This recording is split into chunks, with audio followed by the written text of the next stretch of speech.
hope you've enjoyed the shorter videos this week, but I know that some of you are craving a long video, and I would hate to disappoint. So here you go. Before we begin, if you think you might fall asleep, please introduce yourself in the comments, and while you're there, please like the video and subscribe if you haven't already. I'm always interested in knowing what country everyone is from, so let us know in the comments and share what time it is where you are. Thank you once more for joining me. Get cozy, turn the lights off, grab a glass of water, and make sure you've locked your door. Don't forget to say hello in the comments. It's time to close your eyes.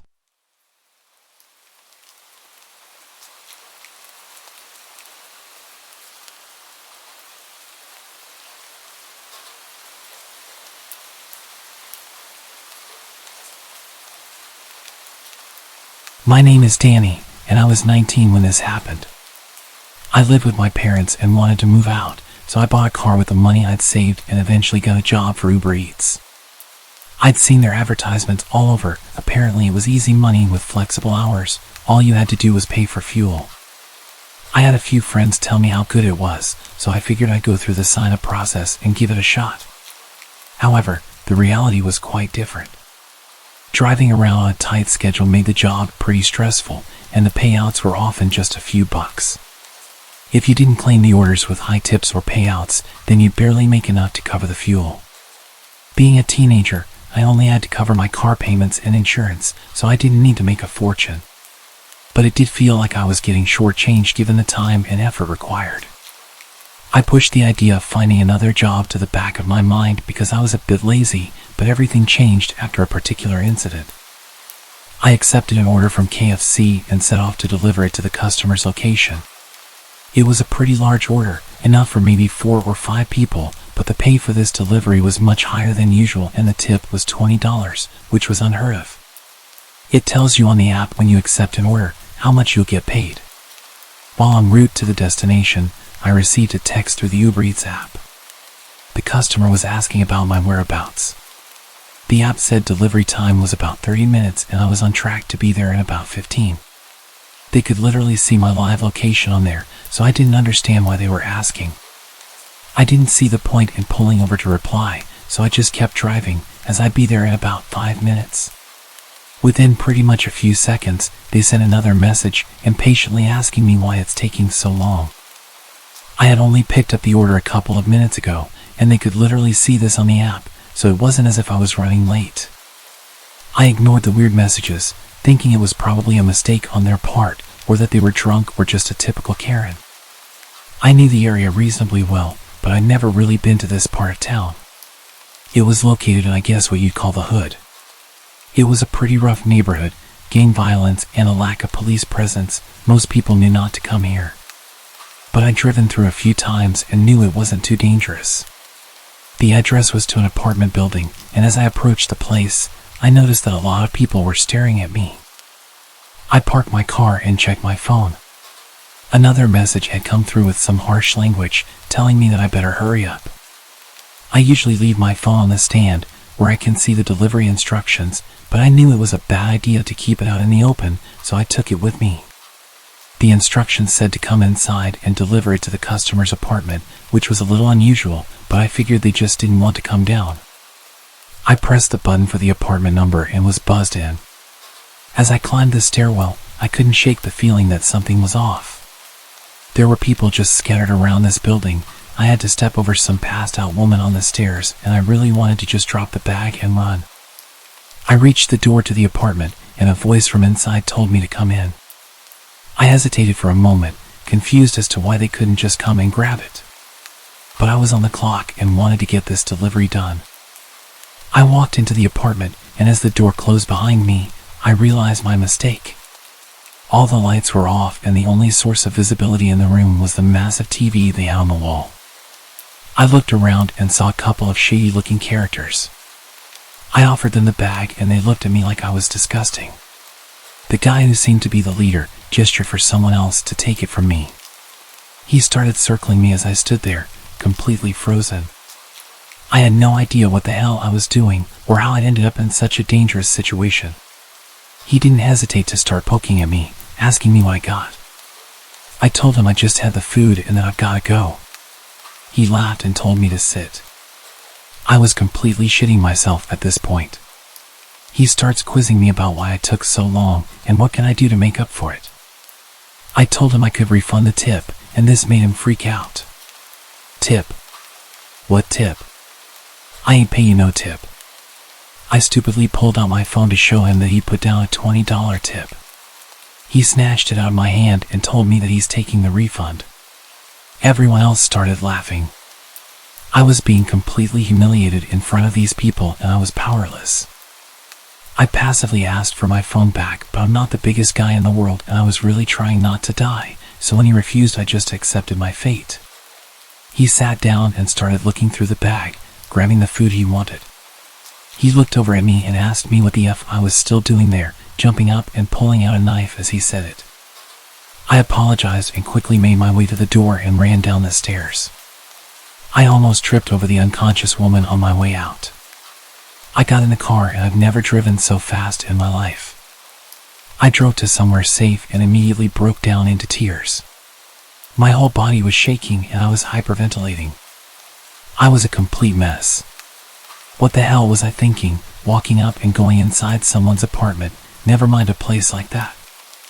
I'd literally been told to never go inside anywhere, but all I could think of was that big tip. I drove home and told my parents what had happened. They were really supportive and glad that I was okay, but they were furious that I had not followed their advice about going into dangerous places. We got the phone locked remotely, so you probably can't use it for much, but I know I'm never getting it back. I found out weeks later when I got a new phone that Uber also suspended my account because he said the order wasn't delivered. In their defense, as far as they could see, I just disappeared with the delivery and never showed up again. So he got a full refund and free food and my phone. Losing my phone and my job really sucked, but I was grateful that I got away unharmed. I had no interest in working as a delivery driver after that and got a job at a restaurant instead.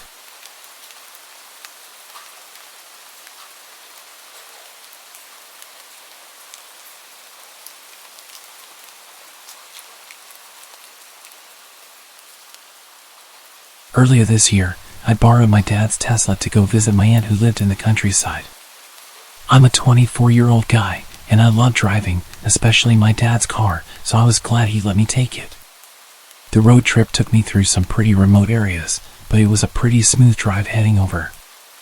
I passed through one small town that had a charging station for the car.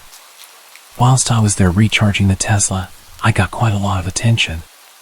Apparently not many electric cars came through the area and they had lots of questions for me. I traveled the rest of the way with no issues and I stayed with my aunt for a few days and eventually decided to head back home on a sunny afternoon. I began my journey around 3 o'clock. The first part of the drive was through a busy town, and after that, I passed through some quiet suburban neighborhoods. But as I was taking the same route back, I soon found myself once again on the long narrow highway that seemed to stretch and turn endlessly. It was peaceful, but as the hours passed, I started to feel more tired. To keep myself awake, I turned on the radio quite loud, hoping it would wake me up a bit. I squinted at the road, trying to focus, and that's when I noticed a small glimmer of light in the distance. It was the reflection of my car's headlights on another vehicle parked by the side of the road. As I approached, it became evident that the car was abandoned. It was dark, and the windows were tinted. The area was quite remote, and the thought of getting stranded there was unsettling. The nearest town was an hour's drive back. I continued my journey but kept my eyes open, just in case someone was nearby. A few minutes later, I noticed a blindingly bright light in my rearview mirror. The intense glare made it impossible to see the car, only their dazzling lights. They seemed to be getting closer, so I reduced my speed, thinking they would soon overtake. But as I continued down the road, I saw something unsettling up ahead. There was another car right in the middle of the road, blocking my path completely. The car had its lights turned off, and I didn't see it until I was almost right upon it. I slammed on the brakes as soon as I realized what was happening. The lights in the rearview mirror kept getting brighter. I could hear the sound of an approaching vehicle behind me. I decided to turn my car around to escape the situation, but when I looked back, there was another car parked diagonally behind me, effectively sealing off any retreat. Suddenly, it all clicked in my mind. I heard the doors of the cars around me opening and closing. Panic coursed through my veins. Without thinking, I veered off the road, plowing into the trees, attempting to bypass the obstructions and get to the other side of the road, past the parked cars. I was so preoccupied with avoiding trees and avoiding getting my car stuck that I didn't even look to see if the people were chasing me. About 10 seconds after driving off the road, a gunshot echoed. I looked back and they were chasing me. The bullet hit somewhere in front of my car. Fear and adrenaline pulsed through me as I continued maneuvering around the twisted dirt road. Another shot rang out, hitting the back of my car. I was driving like a maniac, going full speed through these tight trees, desperately trying to lose them. My Tesla was impressively handling the practically off-road adventure that I pushed it through. Eventually, I could see that I lost them, but I didn't slow down until I hit the highway again. It took about 10 minutes of driving before I regained enough cell phone reception to call the police. The attackers didn't catch up, and as far as I know, they were never apprehended. To this day, I can't help but wonder about how they had such an elaborate setup. Had they spotted me coming in an expensive car and somehow thrown together a plan? Was it the guys I'd been speaking to when charging my car? I told them that I was going to be heading back through in a few days. It really bothers me not knowing, but as you can imagine, I'm not allowed to drive my dad's Tesla anymore.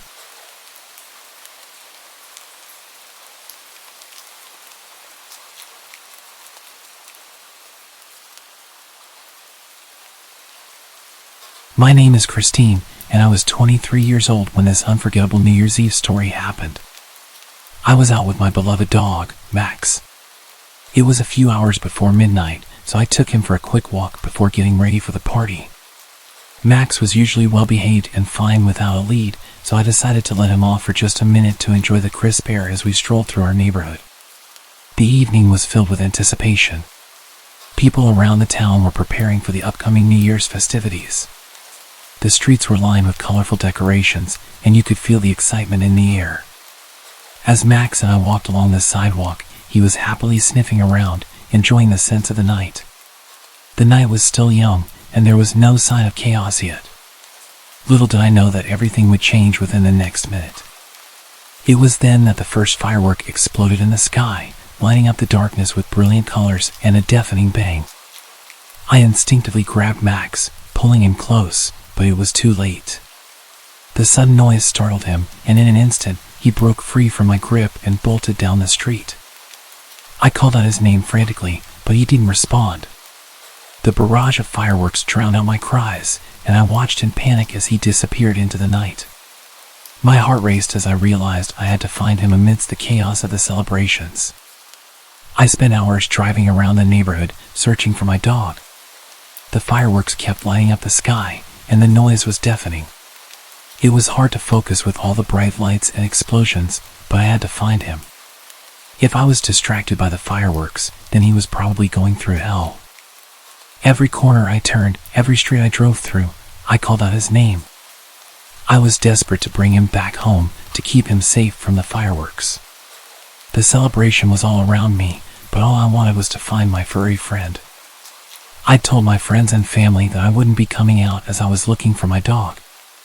A few of them volunteered to look for him too, but even if they found him, I wasn't convinced that he'd go with them. Finally, as I turned down a dimly lit street, I spotted a crowd of people surrounding a public bus, as if there were some sort of disturbance. My heart leaped with hope. I parked the car and rushed towards the crowd. I could tell by the chatter and the body language that they were reacting to some kind of animal on the bus. I made my way to the door and climbed on.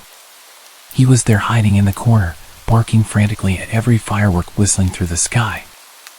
I spoke to him gently, and he recognized my voice. The fireworks kept going off, but I didn't care. I reached down and picked him up, cradling him in my arms. He nestled against my chest, seeking comfort from the frightening night. I thanked everyone for trying to help him and rushed him back to my car. I got back in my car, holding Max securely. The drive home was a little quieter, the sound of fireworks slowly fading. Max had been found, and the new year could finally begin with both of us safe and sound. I sat in the car with Max, watching the fireworks through the window. The bright lights that had once scared him now seemed to twinkle in celebration of our reunion. It was a New Year's Eve we'd never forget, one that sent me on a wild late-night drive, looking for my best friend.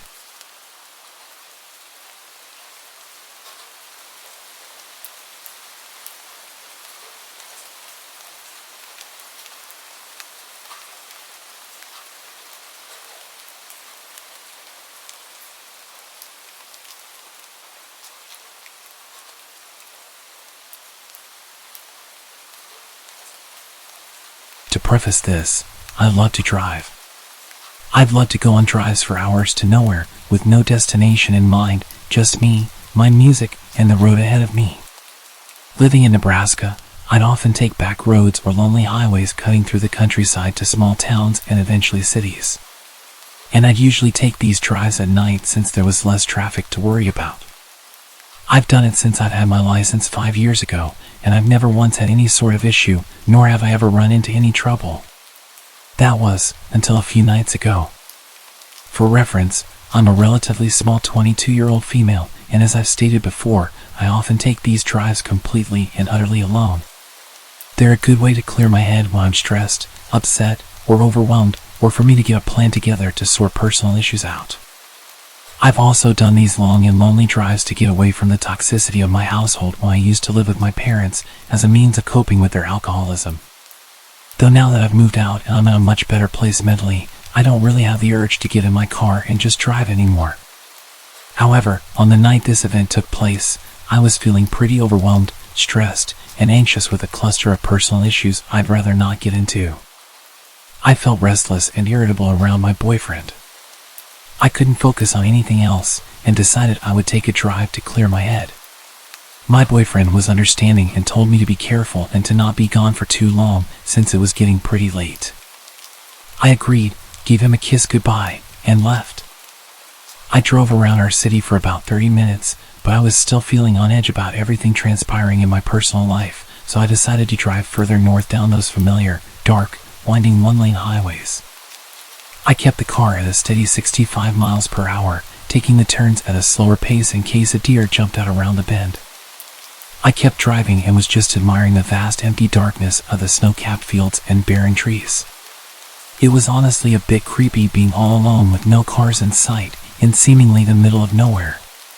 The few houses miles back from the road were lightless, and the dead cornfields withered away, snow started to cover them entirely. It was like something out of a horror movie, and I half expected to see a ghost pop up in my rearview mirror, or see someone clamber out from the patches of trees dotting the horizon.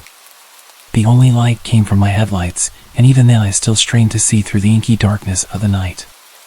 By now it was just after 11, and I told myself that once I made the familiar roundabout that would either take you to a small town or back up towards the city, I would head back to the city and home. That roundabout was still maybe 15 to 25 minutes away, but other than my imagination picturing the worst, I wasn't really all that concerned. I mean, I was by myself. I didn't have any other motorists to worry about, right? Wrong. As I'm rounding another bend, I notice a vehicle with its hazards flashing maybe a quarter of a mile or something away from me. It was some sort of sedan, dark-colored, and was angled to where only part of it was on the shoulder while the rest was jutted onto the road, like they had to pull over in a hurry but didn't quite manage to do that. The driver's side door was flung wide open, and as I slowed my vehicle down and angled it towards the opposite side of the road to pass, I could make out what looked like maybe blood on the inside of the open door. I didn't see anyone on the road or in the car, and I was the only motorist in sight. In this part of the country, cell phone reception is pretty bad most of the time. But more often than not, you couldn't get reception no matter how hard you prayed, which was definitely the case when I took a glance at my phone to see if I had any service. So, a lone female on the road, at night, pulling up near a vacant vehicle that looks like someone had been attacked on the inside, with no cell service. Now, I'm no dummy. I've watched countless episodes of Investigation Discovery and Criminal Minds, and read far too many true crime books to know that this had bad and danger written all over it. But there was still a small part of me that worried something terrible had happened to whoever was in that vehicle, and I thought I needed to help. These roads don't get a lot of traffic at night, and temperatures were well below freezing. If someone were hurt or in trouble, there was no one and nothing else to help them. Still, I erred on the side of caution. I was still driving my car, though a bit more slowly, and as I approached the vehicle I rolled down my passenger window a bit, shut off the music, and called out, "Hey! Anyone there? Are you okay?" I didn't hear a response. I worried they were passed out somewhere, but I wasn't about to get out and look for them. I told myself I'd call out one last time, and if I didn't hear anything I would leave, and the moment there was reception I'd call it in. And if I did hear someone, well, I'd figure out my next course of action then. So, again I shout, "Hey! What happened? Are you okay?" There was silence for a while, and then I heard rustling in the shadows of the trees, followed by a rough voice responding to me.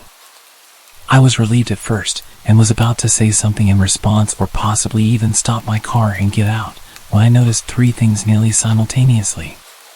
As I inched my way past the front of the sedan, I noticed there was no damage to the hood or anywhere else on the vehicle, which I found to be strange considering the blood on the inside of the door.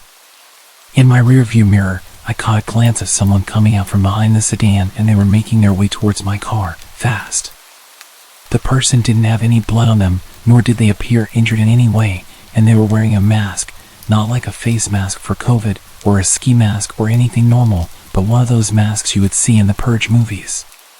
And they were holding something in their hand. I don't know what it was, I couldn't get a good look, but from its length and shape my guess was maybe a tire iron or a crowbar or something. I don't need to tell you that I slammed on the gas as soon as I noticed those things, and drove like a bat straight out of hell. My heart thundering in my chest and my entire body shaking. My window was still rolled down in my haste, and the music was still shut off, so I could very clearly hear someone, definitely a man, shouting at me, though I had no clue what they were saying. I just knew I had to get out of there immediately. I stole one last look in my rearview mirror as I drove away, mostly to see if they were getting in their sedan to follow chase or if they had stopped. The man with the weapon was still standing in the middle of the road watching me, and right before I looked away from the mirror I saw a second man emerge from the trees that had been rustling earlier, also wearing one of those creepy masks and no trace of blood on him. I probably broke every law for speeding that night, but I wanted to get as far away from those men as possible. As soon as I made it to the roundabout, I turned towards town, parked in the Walmart parking lot that thankfully still had cars from who I assumed were workers closing up shop, and proceeded to have a full-on meltdown. When I could pull myself together, I called one of my friends, Troy, who was a police officer, to tell him what happened. He was concerned for me, and after asking if I was okay, where I was, did they follow me, etc., he told me since it was out of city limits he couldn't do much on his end. But he could get in contact with the local police or sheriff in that jurisdiction to take my statement and check it out. I agreed, thanked him, and while I waited for police to show up, I called my boyfriend. Through my hysterical sobs I managed to tell him what happened, not even 10 minutes ago. He was, as you could imagine, really concerned for my safety, and wanted me to either come home immediately or drive down himself to take me home. I told him the police were on their way to take my statement, so I couldn't leave and that I was okay, but I stayed on the phone with him until I saw the familiar police cruisers pulling into the lot. I gave the police my statement, and they assured me they would go back to the spot to take a look and that they would try to catch the guys who did it. But with no cameras and no description of the men, I wasn't sure they'd be able to. I didn't even get the license plate number, though at the time of my panic, the thought never came to mind until the police were asking if I got it. All they had to go off of was a dark-colored sedan and two guys with masks. After I gave my statement, I went home and stayed curled up close to my boyfriend the whole night, listening to every sound the house made, in fear it would be those guys arriving any minute to finish whatever it was they started. Since the incident, I haven't heard back from police about whether or not they have any leads, and I'm not sure they ever will. I'm just thankful I'm still here and that I didn't stop my car or get out. I'm not sure what would have become of me if I had. I still have so many questions that have no answers. What were they doing? Was that blood on the inside of the car, or just a ruse to get more attention? If it was really blood, did they hurt someone else? What would have happened to me if I had stopped my car? Needless to say, I won't be going on any more late-night drives, and I hope I never cross paths with those freaks again.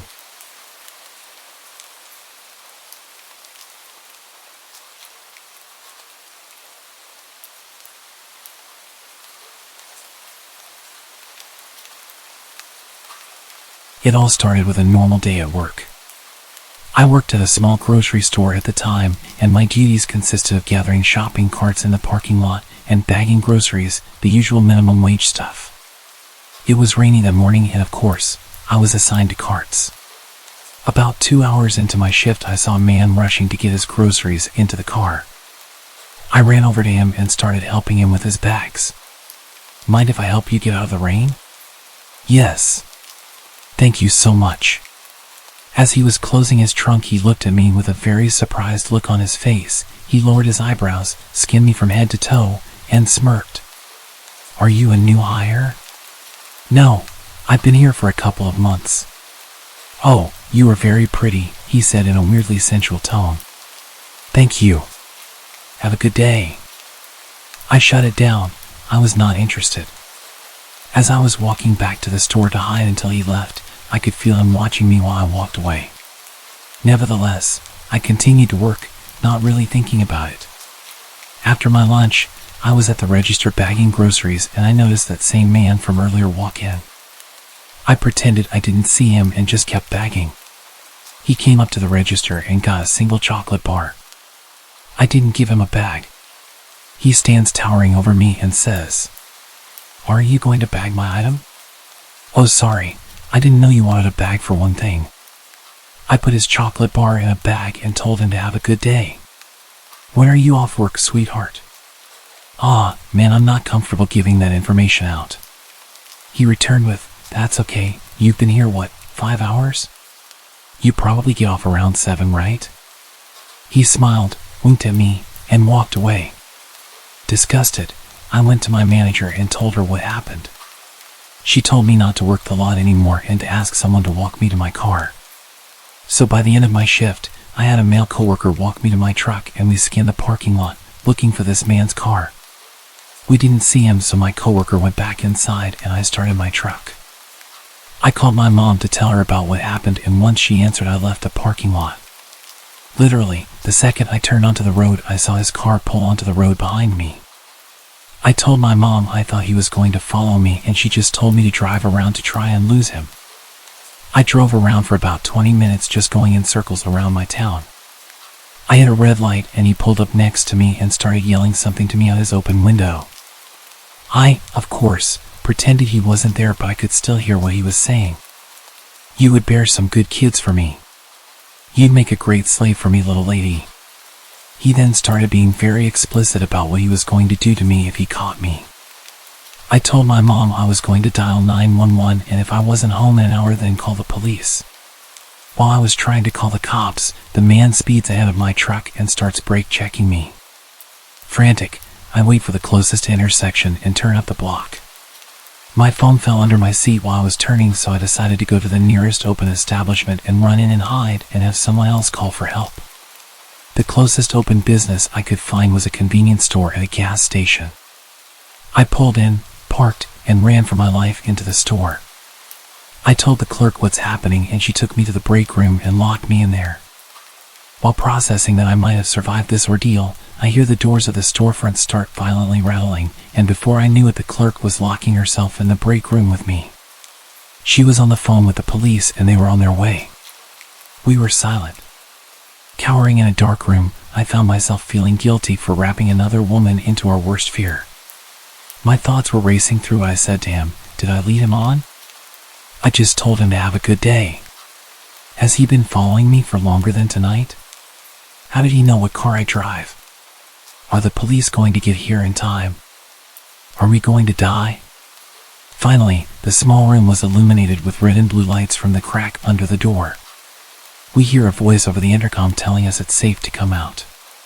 Whilst shaking, the clerk took out her keys and opened the door, so we walked out and gave our statements. After the police leave, I turned to my unexpected savior and profusely thanked her. We cry, hug, and she walks me to my car. The next night, I went back and brought her some food and an Amazon gift card. I have been in a near-fatal car accident, 10 feet away from a mountain lion in the wild, but I can tell you, with total honesty, I thought that was the end of my line. Thank you for reading. Stay aware, be cautious, stay safe.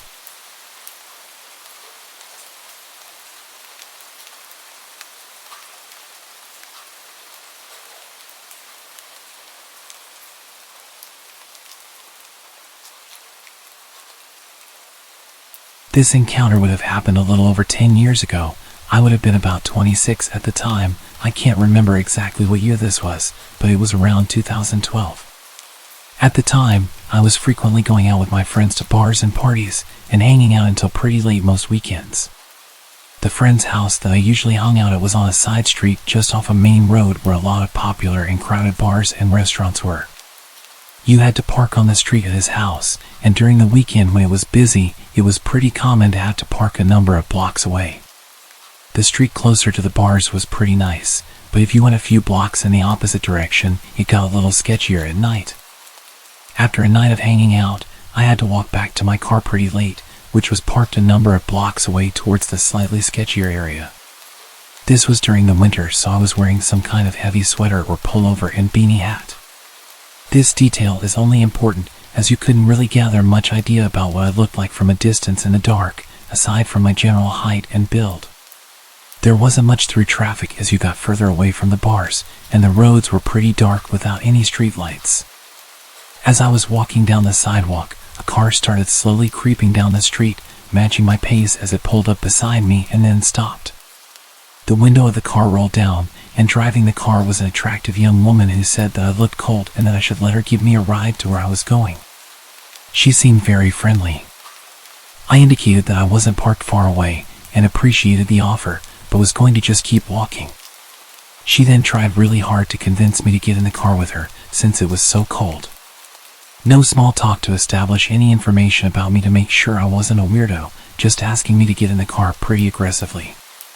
Based on what I was wearing and how dark it was, there was no way she really could have had much idea about what I actually looked like to possibly find me attractive, and even if she did, I don't know many women who would pick up a male stranger after midnight when they're alone in their car. There were about 10 bars nearby she could have gone to if she just wanted to pick up a guy. There was no reason I could think of that she would have to resort to driving around offering to pick up strangers. She continued to drive alongside me and offered me a ride again, which I declined and kept going. I picked up my pace and she eventually drove off. As soon as she was a few blocks away, I quickly got to my car and made sure there was nobody lurking around or close by. The whole scenario felt off and didn't make sense to me. I asked my friends about it later, and all of the women agreed they wouldn't offer a random guy a ride, especially at night time, in that kind of scenario, even if the guy looked like Ryan Gosling or Channing Tatum. My suspicion is that there was someone laid down in the back seat of the car out of view with a weapon waiting to rob anyone who accepted the ride. I couldn't really figure out any reason she would be offering rides like that to complete strangers in the middle of the night, as it would be very unsafe for her to just pick up random strangers. I just assumed there had to be something nefarious going on in that car, and I do wonder what would have happened if anyone just hopped in the car with her.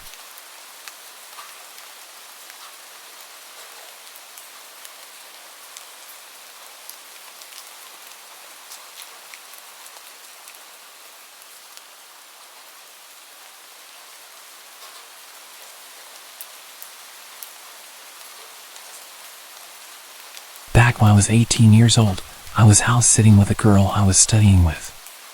The family we were house-sitting for went to the same church as her, but I didn't really know them well myself. It was more to keep her company in a huge house.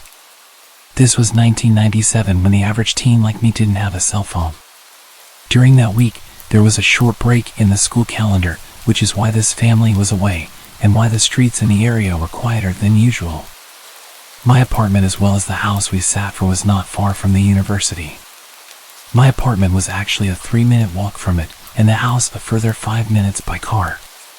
So being a student neighborhood, it was particularly quiet this week.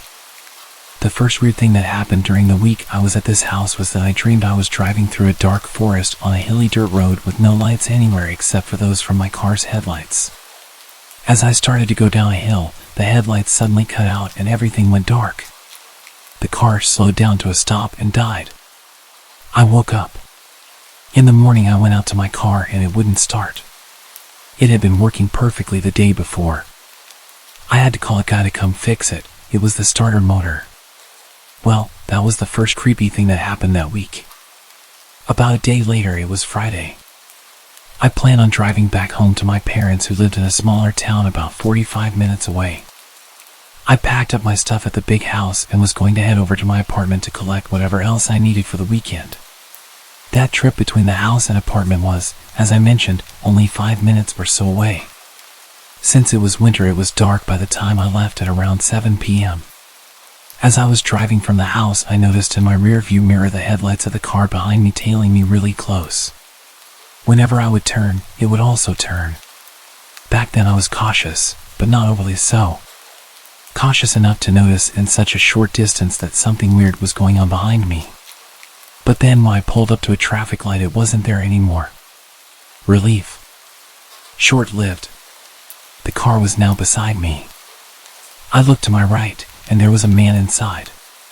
Alone. Smiling at me. Looking like a maniac. For a moment I thought, geez, I should really drive with a beanie on at night so people can't see that I'm a petite 5'2" female with long blonde hair down to my waist. I also thought, well, he's in the lane to turn right, so I'm good. I pulled off, and the headlights were behind me again. What an ass, I thought. Who drives like that? Thank goodness my turn is coming up on the left soon. After another minute or two of this tailgating, I slowed down, strategically didn't indicate, and made a sudden sharp left into my driveway, opened the automatic gates, and shot inside. The gates closed behind me. I gave out a sigh of relief, thinking that the drama was over. I gathered a few things from the car to take up with me and noticed on my way over to the stairwell that there was a man at the gate that had just closed behind me. He was still on the other side, and I was at the far end of the parking lot, but I could make out it was the dude from the tailgating car. He was jumping up, shaking the gate with absolute rage. Well, I was safely on this side, so I wasn't completely gripped with fear. And besides, there was a group of students making a noise nearby, arriving for a party or something. I headed to the stairs and started going from ground level to the first floor. Rounding the stairs on the first floor, I noticed someone running across the parking lot towards the staircase. In hindsight, I still can't fathom why I didn't realize what had happened. I guess it's because I subconsciously knew that there was the group being let in through the pedestrian gate. As I was rounding the staircase between the second and third floors, someone suddenly touched me. I spun around. The guy. He had slipped in as part of the small crowd. He said something. I said something sassy back and told him to F off. Then I turned my back on him to continue up the stairs. I lived on the third floor. He grabbed me from behind and held my back against his chest with his left arm around my neck. I felt something being held against my right side. Aw crap. A knife. He led me down. I remember thinking that the light was broken on the bottom level. This can't end well. But I was calm. I resisted slightly, and he tightened his grip. I felt like I wasn't getting enough oxygen. I started to become a dead weight. He started to drop me. I was groin level. I elbowed. It connected. He dropped me but spun around to face me. He ripped the front of my button-down top. Then he stopped. He looked at someone behind me. Someone taller than him. His eyes went wide. He turned and ran. I screamed. Then I too turned around to see who had come to help. There was no one there, but people came out of their apartments after that. The police were called. This was the second time they were there that night. Turns out the other weird thing that happened was that my dad had already called the police and they had come past an hour before. My mom had had a weird feeling all evening and had hassled my dad endlessly that something bad was going to happen to me. She had been right. As it turned out, they caught him. I identified him in a lineup. He was a serial offender in the area. He was accused of assaulting something like 14 women. One had thrown herself out the first floor of her apartment to get away from him and broken her leg. Weeks later, the police called me. Before his trial, his cell door had been left open. He was gone. Apparently an inside job.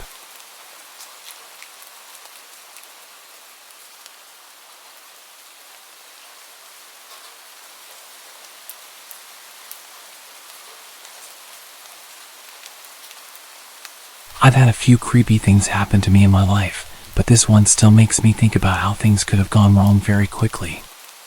I'm a 20-year-old female, and this story takes place back when I used to live in southern Indiana, in a seriously remote area. It was a weekend night, and my best friend and I were heading home after a graveyard shift at a local waffle joint. She decided to pick up her dog from her house so we could spend the night at my place. That's important later. We started heading into the rural countryside where I lived, and to get to my house, you had to travel down a long, narrow dirt road. About a mile in, we spotted a truck's headlights. As we got closer, we realized it was a nice truck, probably from around 2018.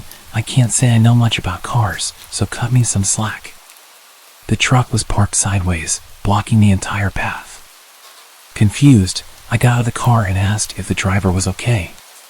He looked hopeful when he saw me at first and said, "I'm just waiting for a friend to come get me. My truck's stuck."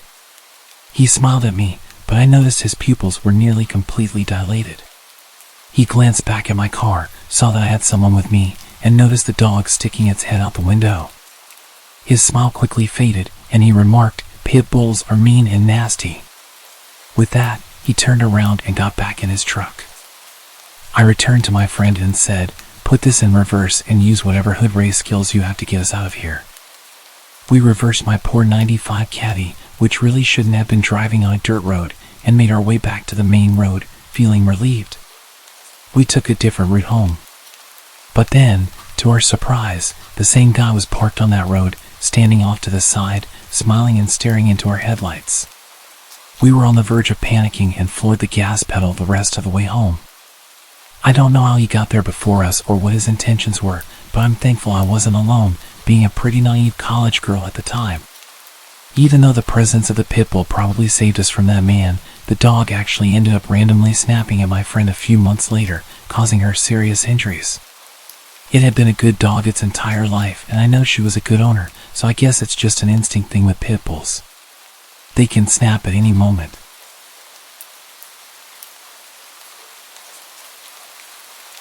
On a bitterly cold winter night, I found myself in the kind of situation that would chill any parent to the bone.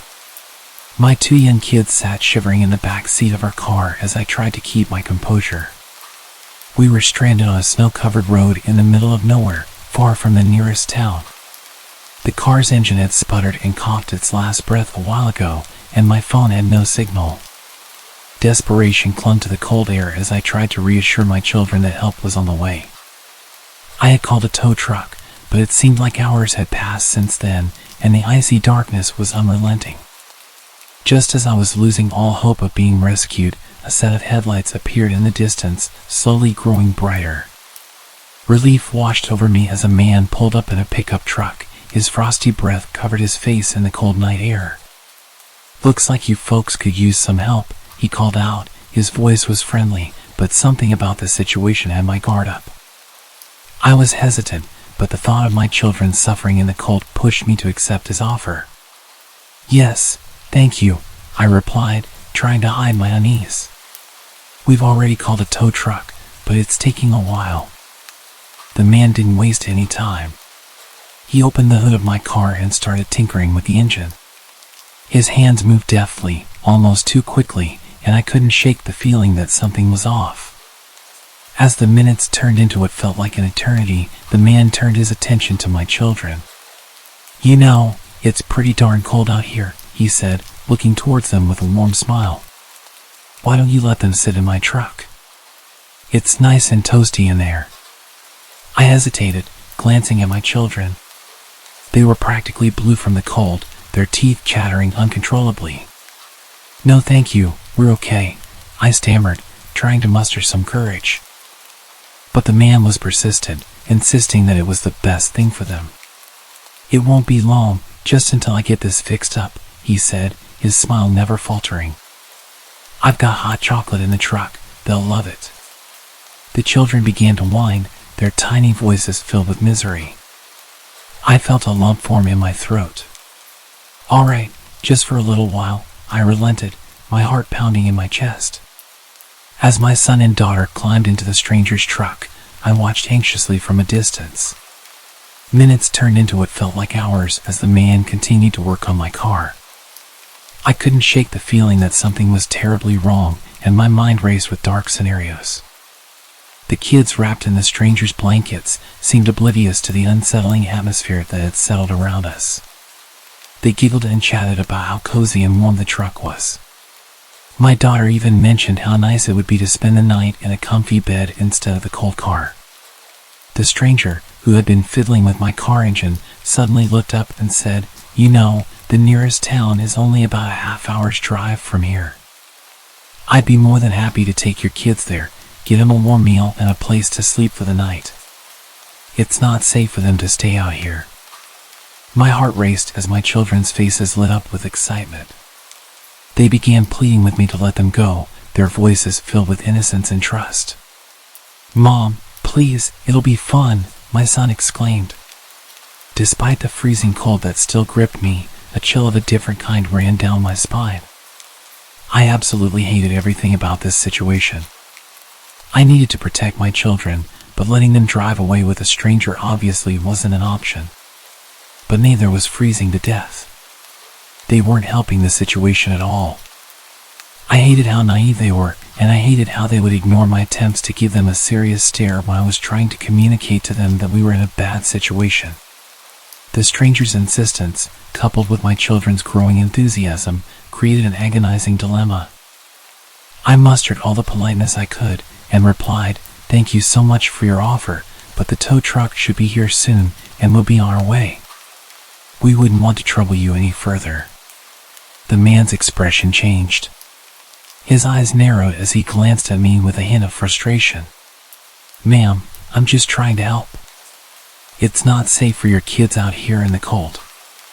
I promise, I'm a good guy." The standoff continued, my heart pounding in my chest as the tension thickened. The stranger's insistence clashed with my maternal instincts, and I felt a growing urgency to protect my children from whatever threat might be lurking behind his seemingly kind offer. As the minutes passed, the kids continued to shiver despite the warmth of the stranger's truck. I couldn't ignore their discomfort any longer. Trying to sound as composed as possible, I said to them, "It's time to get back into our car. The tow truck should be here soon."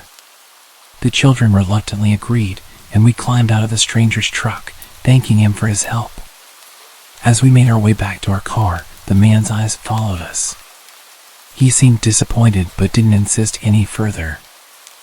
I hurriedly bundled the kids back into the car, and we locked the doors.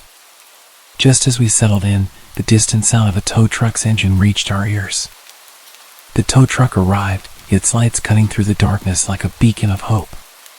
The driver, a burly man with a kind face, jumped out and got to work on my car. As he worked, he glanced at me and the stranger.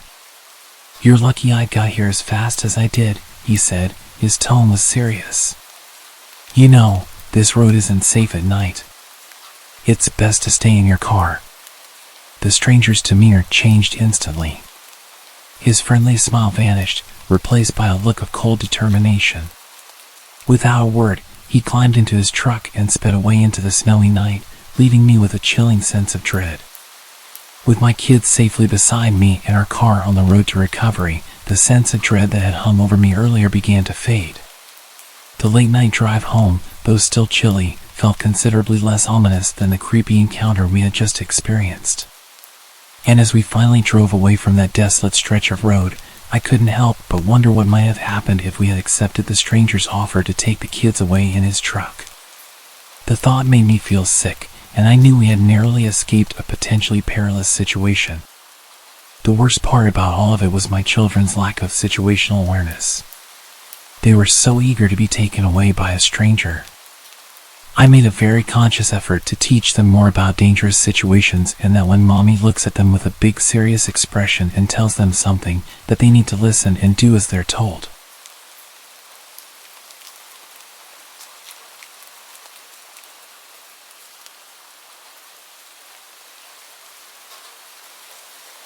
I had been chatting with this girl online for weeks, and she seemed like the perfect match for me. So when she suggested we meet at hers, which happened to be in the middle of nowhere, I couldn't resist the adventure. My GPS had guided me through the labyrinth of back roads, with the promise that I was nearing her location. But as I rounded yet another bend, I found myself in the middle of a seemingly abandoned junkyard. Rusty old cars and worn-down buildings loomed in the darkness. The place was only lit by my car and the moonlight. Confusion turned to fear as I realized this was the wrong place. Panic set in when the harsh glare of headlights suddenly appeared behind me. A group of burly men, their faces obscured by the shadows, blocked my way and surrounded my truck. One of them, clearly the leader, approached my window. His eyes were filled with suspicion. "What the hell are you doing here, boy? This is private property." My words tumbled out in a rush as I explained my predicament, that I was supposed to meet someone nearby, but my GPS had led me astray. They exchanged glances, their suspicion turning into a sinister grin. Sure, the leader said, "but you see, we've been having some trouble with trespassers lately. Can't be too careful, you know?" His companions chuckled ominously. Without another word, I threw my car into reverse and backed out of there as fast as I could. My heart was pounding. I turned the car around quicker than I thought was possible, and I fumbled with the GPS, trying to tell it to return home. The men continued to shout at me as I sped away, but my troubles were far from over. My GPS, unable to keep up with my rapid escape, soon led me onto an even narrower road. Darkness surrounded me as I ventured further into the woods.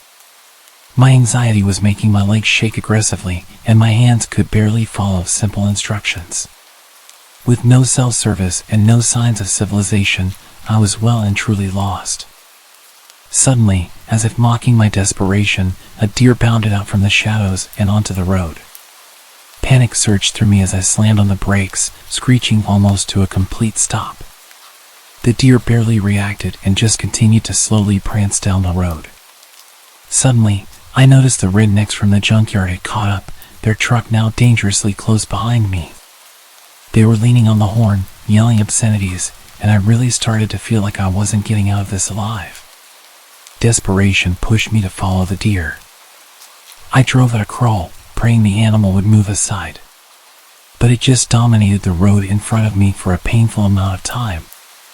It continued to run ahead of me. The longer it was there, the more it started to look like some type of demon.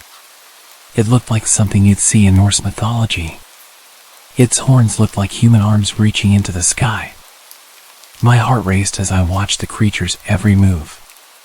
The rednecks were relentless, inching closer, their voices growing louder, getting even angrier. The suspense was unbearable. I was trapped behind the deer, with nowhere to go, and a group of hostile men closing in behind me. The narrow road seemed to stretch on forever, and with every passing second I couldn't help imagine all of the different ways that I was going to be killed. The men in the truck behind me were starting to push into the back of my car, and I could hear the revving of their engine, eager to push me off the road. I really started to panic and started honking at the deer. I even contemplated abandoning my car and fleeing into the darkness, but I knew that would be futile. They would catch me within moments. As we continued our awful drive on that terrible road, the deer suddenly leaped to the side, disappearing into the dense underbrush. I seized the opportunity and accelerated. When I looked back in my mirror, I saw the deer jump out again right in front of their truck. They slammed on the brakes and were frantically shouting at it to get out of the way. I'm sure they had no issue with killing a deer, but ramming it with their truck at that slow speed would likely just make it angry, and it wouldn't be worth the damage. I didn't hesitate for a second as I went full speed down the rest of the road, hitting every bump with no regard for the condition of my car. I drove for what felt like hours, my heart still pounding, until I finally stumbled upon a small town. There, I found my bearings and eventually made it to the nearest motel. It was only when I locked the door behind me that I felt safe enough to breathe. As I lay in bed, trying to process what had happened, I couldn't help wondering about that deer. Was it merely a coincidence, a strange twist of fate? Or did it know what it was doing, sensing my fear, deciding to lead me away from danger and preventing them from chasing me? I'd almost completely forgotten about my date, and when I checked the app to tell her what had happened, she'd unmatched. I have mixed thoughts about the whole thing. Was she a catfish the whole time, luring me into danger? Did she think that I had ghosted her, so she unmatched out of embarrassment? I kind of believe that she set me up either as a prank or as part of the junkyard group. What their plan was, I'm not sure. But I've given up with dating apps.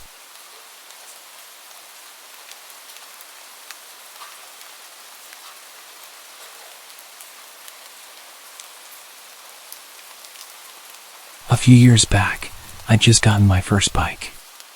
As a young female rider, I often attracted unwanted attention.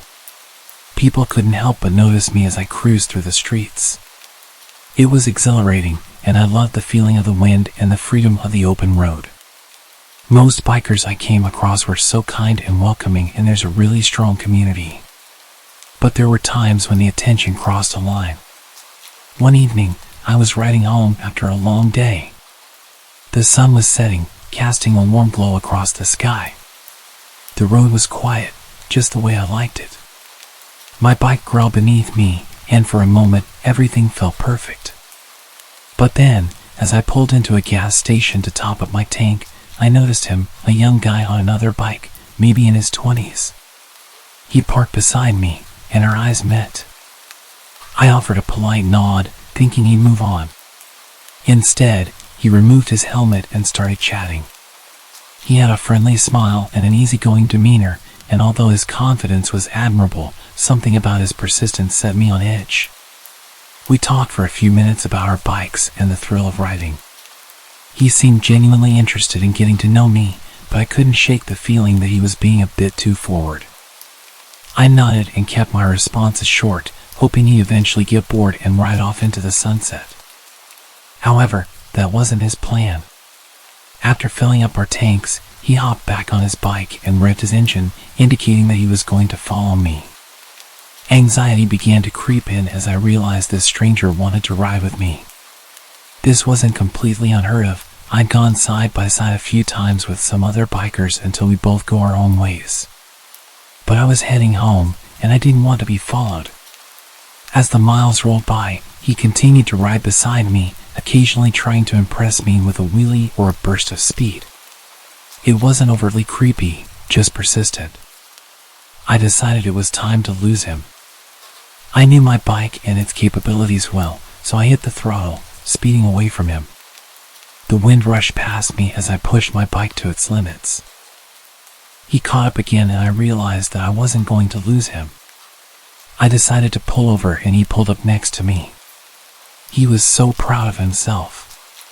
He took off his helmet and had a massive grin on his face as if we'd been playing a fun game. I told him I was heading home now and that I'd see him around. He continued smiling at me and told me he'd make sure I get back safe. I really wasn't in the mood. I kind of snapped and told him directly that I was good and didn't need an escort. Just as I started to leave, I gave him a wave. One last attempt to make it clear that I was saying goodbye, leave me alone. He'd rested his helmet down, so it took him some time to get ready.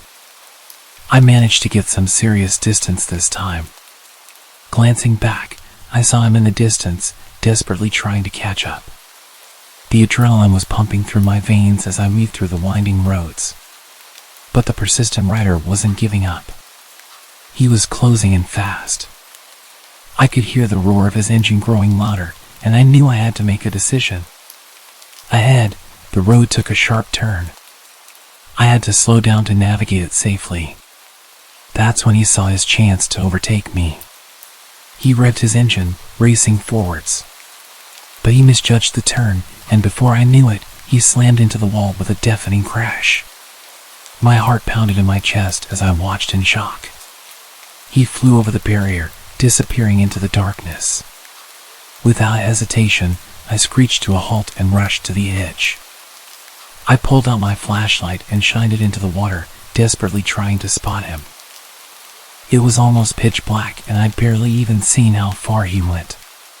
All I know is that I saw him fly straight ahead. He clearly landed in a river, but it was really wide, and visibility was minimal. I shouted for him, whilst pulling out my phone to call for help. The river was moving fast. He could have easily been miles downstream by the time help arrived. I stayed there for hours that night, searching for this stranger, desperately hoping that we'd find him. I had this awful feeling of guilt, One moment I was racing away from him, the next, I wanted nothing more than to see him alive and well. I still wrestle with the idea that it was my fault. I didn't even give him a chance to explain why he was going the same way as me. They never did find his body. That river has claimed many lives over the years, and I feel like I contributed to it. I had blocked this story from my memory until my girlfriend reminded me of it a couple days ago. I started dating my girlfriend at the end of my senior year, and I used multiple dating apps before we started dating. I had my Snapchat listed in many of my dating app profiles. This is important. Nothing led to anything with the apps. I talked to people for a bit and eventually the conversation would die out. When I began dating my girlfriend, I had deleted the apps but never deleted my account, meaning people could still see my profile and my Snapchat account. I realized this after a few people would add me, but it didn't bother me much because I'd tell them I had a girlfriend. As you would imagine, the conversation would end at that point. But there was this one guy that added me, let's call him Adam.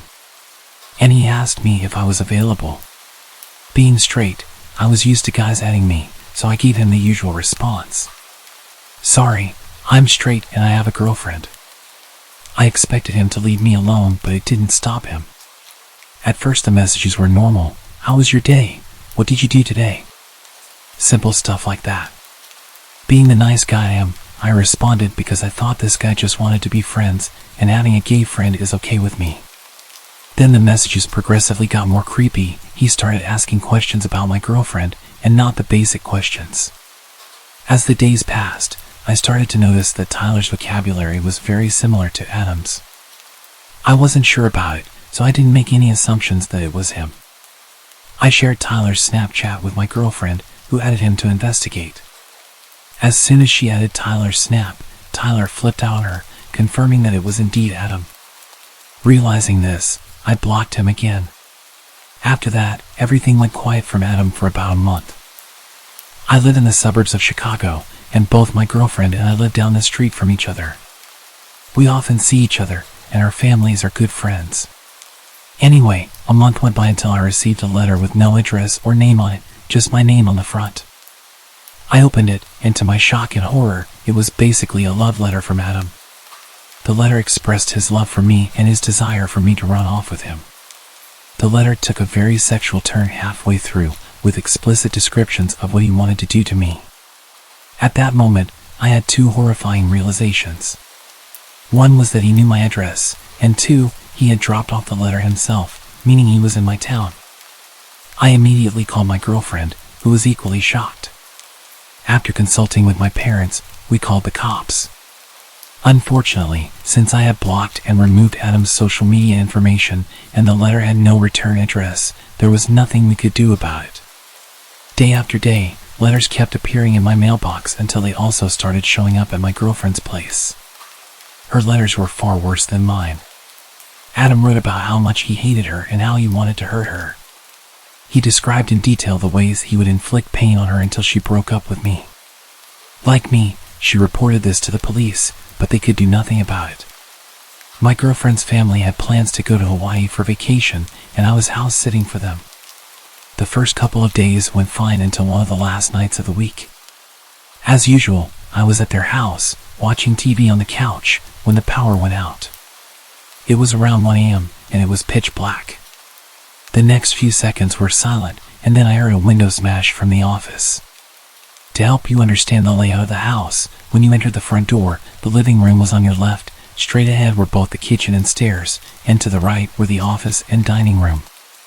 Upstairs, as soon as you reached the top of the stairs, there was a bathroom straight ahead. My girlfriend's room was on the right, and the other bedrooms were on the left. I immediately grabbed a kitchen knife and ran upstairs to hide while I called the cops. I quickly got into my girlfriend's room and slipped into the closet. As soon as I was able to contact the operator, I heard the intruder pounding up the steps. Thankfully, I had relayed all the information to the operator in time, and she stayed on the phone as we both remained quiet. The intruder took a left when he reached the top of the stairs, which gave more time for the cops to arrive and for me to get ready, just in case I needed to defend myself. A few minutes passed until I heard the intruder start walking toward my girlfriend's room. In the precious seconds I had, I slipped out of the closet and positioned myself next to the door. As soon as he opened the door and started to enter the room, I took the kitchen knife and drove it into his shoulder. A young man screamed in pain as I heard a heavy metallic object make a large thud as it hit the ground. From there, I bolted out of the house, where I was met by 4 squad cars and cops with their guns raised. I raised my hands, shouting that he was upstairs in the right room. A few minutes passed, and the intruder was dragged out, still screaming in pain. With the siren lights flooding the street, I got a glimpse of his face. It was Adam. Later, an officer informed me that the metallic thud was caused by him dropping his handgun. Adam was from Texas and had traveled up to my state to be with me. He had rented a room at a local motel and would put letters in both my girlfriend's and my mailbox daily. He was doing this in the early hours of the morning. This was confirmed by the security footage from the motel he was staying at. On the night of the break-in, Adam had plans to kill my girlfriend and her family so that I would choose to be with him. He managed to pry open the power box, switched off the power to her house along with neighboring houses, and broke in with the intention of her being there. Well, unfortunately for him, she was enjoying a tropical vacation. To be honest, I have no idea how the outcome would have been different if they hadn't gone on vacation, and I am grateful that I still have my girlfriend as well as her family alive. So, to any stalkers out there, please stay away from my girlfriend.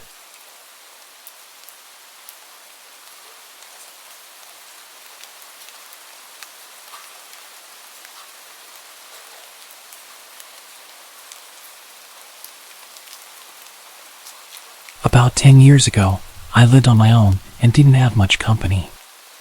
I was quite depressed at the time after losing my girlfriend to a drunk driver. I was enjoying a beer and watching the sunset on the back porch when I saw a large, scruffy man emerging from the tree line. My heart skipped a beat as he stumbled towards my house in a menacing way. Living alone, I often used my backyard for target practice. And at that moment, I was immensely grateful for it. Instinctively, I rushed to bolt all the doors while frantically dialing the police. What I didn't know was that this intruder had broken in the day before through a basement window and had spent the night squatting there. He had left the basement door unlocked, and at this point, he'd made his way inside the house and was making his way up the stairs towards me. I gripped my rifle, aiming it at the approaching man as he descended the hallway. I shouted at him, ordering him to stop and get on the ground, but he just kept walking towards me. I fired the first round, loaded with rock salt, but he showed no reaction. I quickly followed with a rubber bullet to the chest.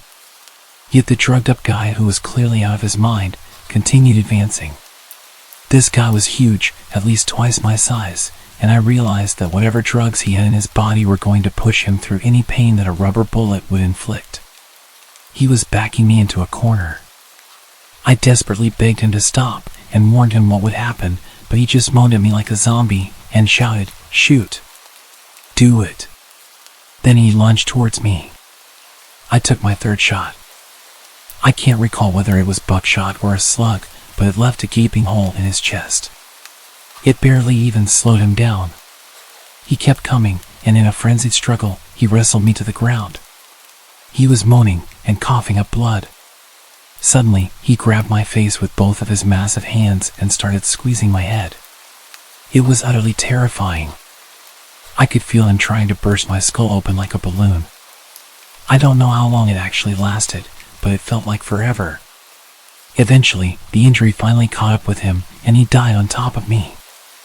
I was laying with him crushing me for a few minutes.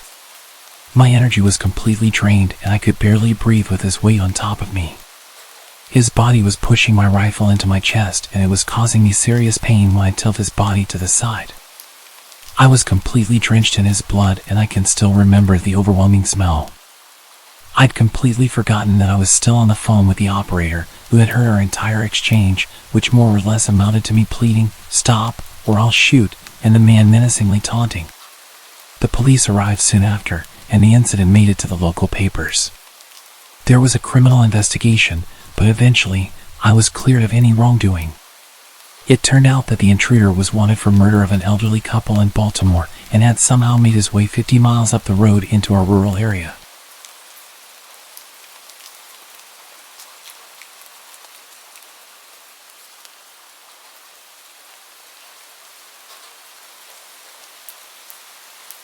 This happened to me over a decade ago, but I will never forget the feeling deep in my chest.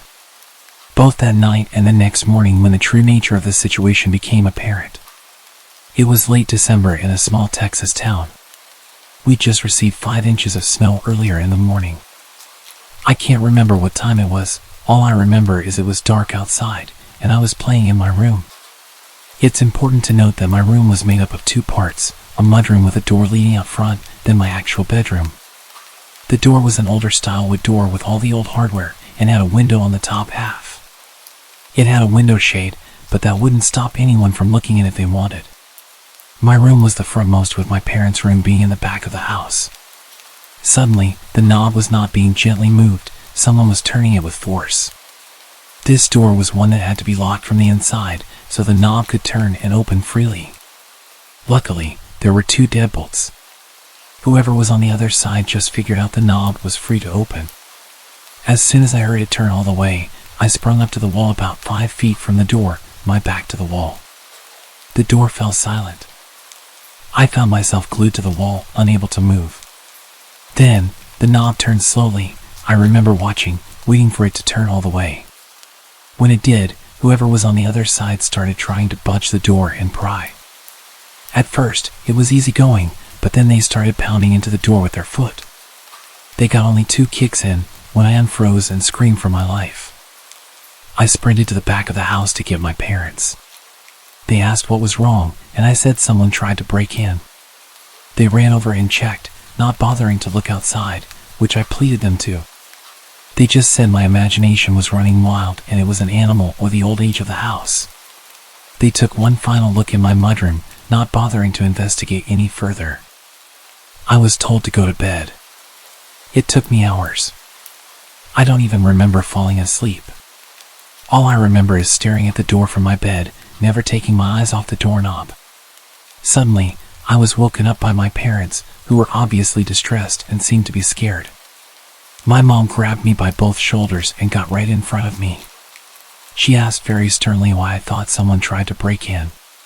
When I told them this time, they seemed to listen. I was worried how serious they were as they asked me about everything. When I was done, they said they had to show me something.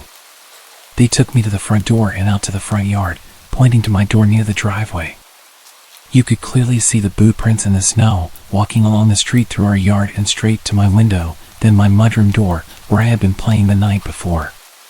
The police showed up and took a report, but nothing ever came of it. I was never able to sleep well in that house. I can never forget what it felt like as a child to go through this and not have my parents believe me. I'm just glad I was not home alone and very thankful for that strong door.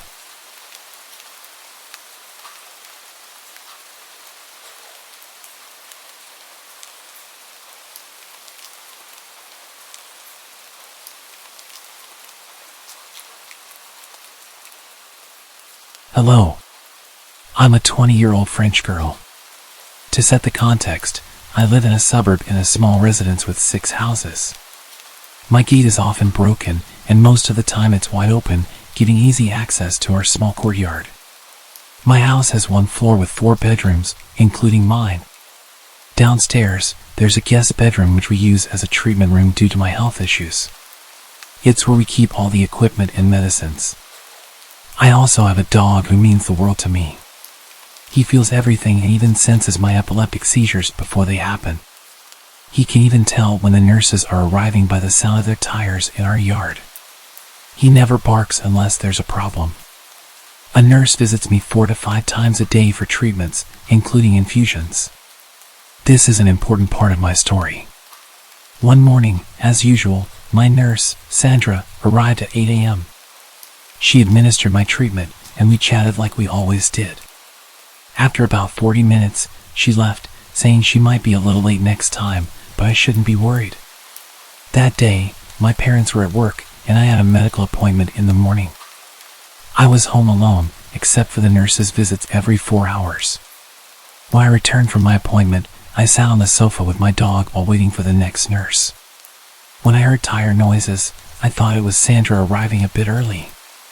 My dog started growling, which was unusual. I looked at the time, 11:50 a.m. I assumed Sandra might have switched with the previous patient, as she sometimes did. I heard a knock and I went to the door. I saw a young woman I had never met before. She introduced herself as Camille, a third year at nursing school, and explained that Sandra had sent her to prepare my treatment. I wasn't suspicious. I was used to students coming over. But I was a bit surprised because Sandra usually informed me in the morning or sent a message. Also, she never left a student alone on the first visit. I led Camille to the treatment room and showed her the way. While she washed her hands, my dog's behavior became strange. He growled as she approached me and circled me, so I decided to leave him in the living room and close the door to keep him calm. I didn't pay much attention to what Camille was doing. I was on my phone at that moment. Then, I noticed she was preparing a syringe rather than using the pre-made saline syringe as usual. I glanced up and saw that my treatment ampoules were untouched, but I had heard the distinct sound of ampoules breaking. Something felt off. As she approached me with the syringe, I received a message from Sandra saying she'd be there in 5 minutes and asked me to start setting up the equipment. I made up an excuse, telling Camille that I needed to use the restroom and left her in the treatment room. My dog kept barking and growling. When I reached the toilet downstairs, I sent Sandra a message telling her about the woman, and she had no idea what I was talking about. I was terrified and started crying in the bathroom. Camille came to check on me and asked if everything was okay. I assured her it was, and that's when I heard the front door slam shut. 2 minutes later, it reopened, and I heard Sandra's voice. I left the bathroom, still crying, and Sandra asked me what had happened. I explained the situation and showed her the treatment room. We called the police, who arrived, examined the evidence, and took samples from the syringe and other items prepared by Camille. The test results were shocking. The syringe contained a paralyzing substance, enough to paralyze a 120 kilograms man, and the IV contained a highly concentrated medicine that could have stopped anyone's heart. To this day, we don't know who Camille really was. Thankfully, I never heard from her again. She had stolen all my opioids but left my tablet and computer untouched. Looking back, I realized my dog had sensed Camille's ill intentions. I should have been more vigilant, especially since she was a stranger and on her own. My treatments are far from simple. I often wonder what could have happened if I hadn't checked my phone that day.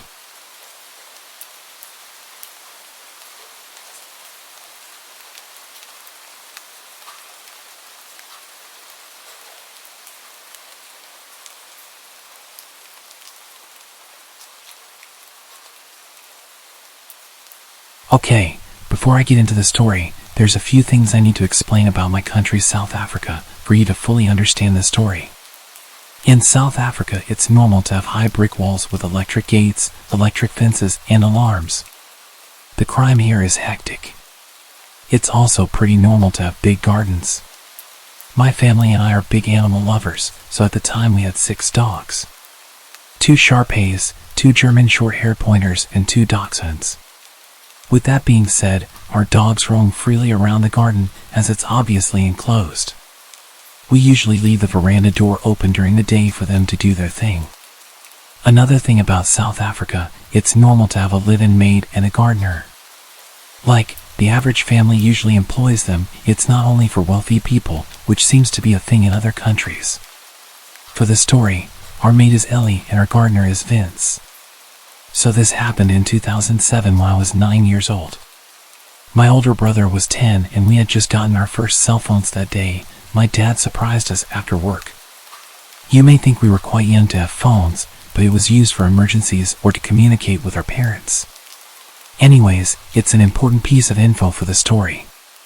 We don't usually leave our veranda door open at night due to security reasons, but I remember it being a hot summer night that night. So of course, this night of all nights, the veranda door was wide open and the dogs were doing their thing in the garden.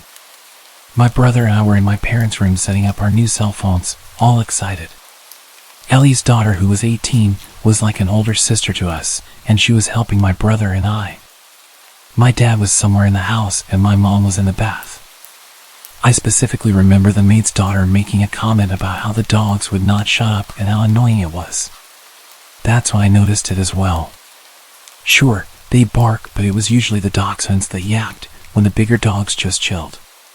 Plus, it would only happen for a few minutes, then they'd get over it.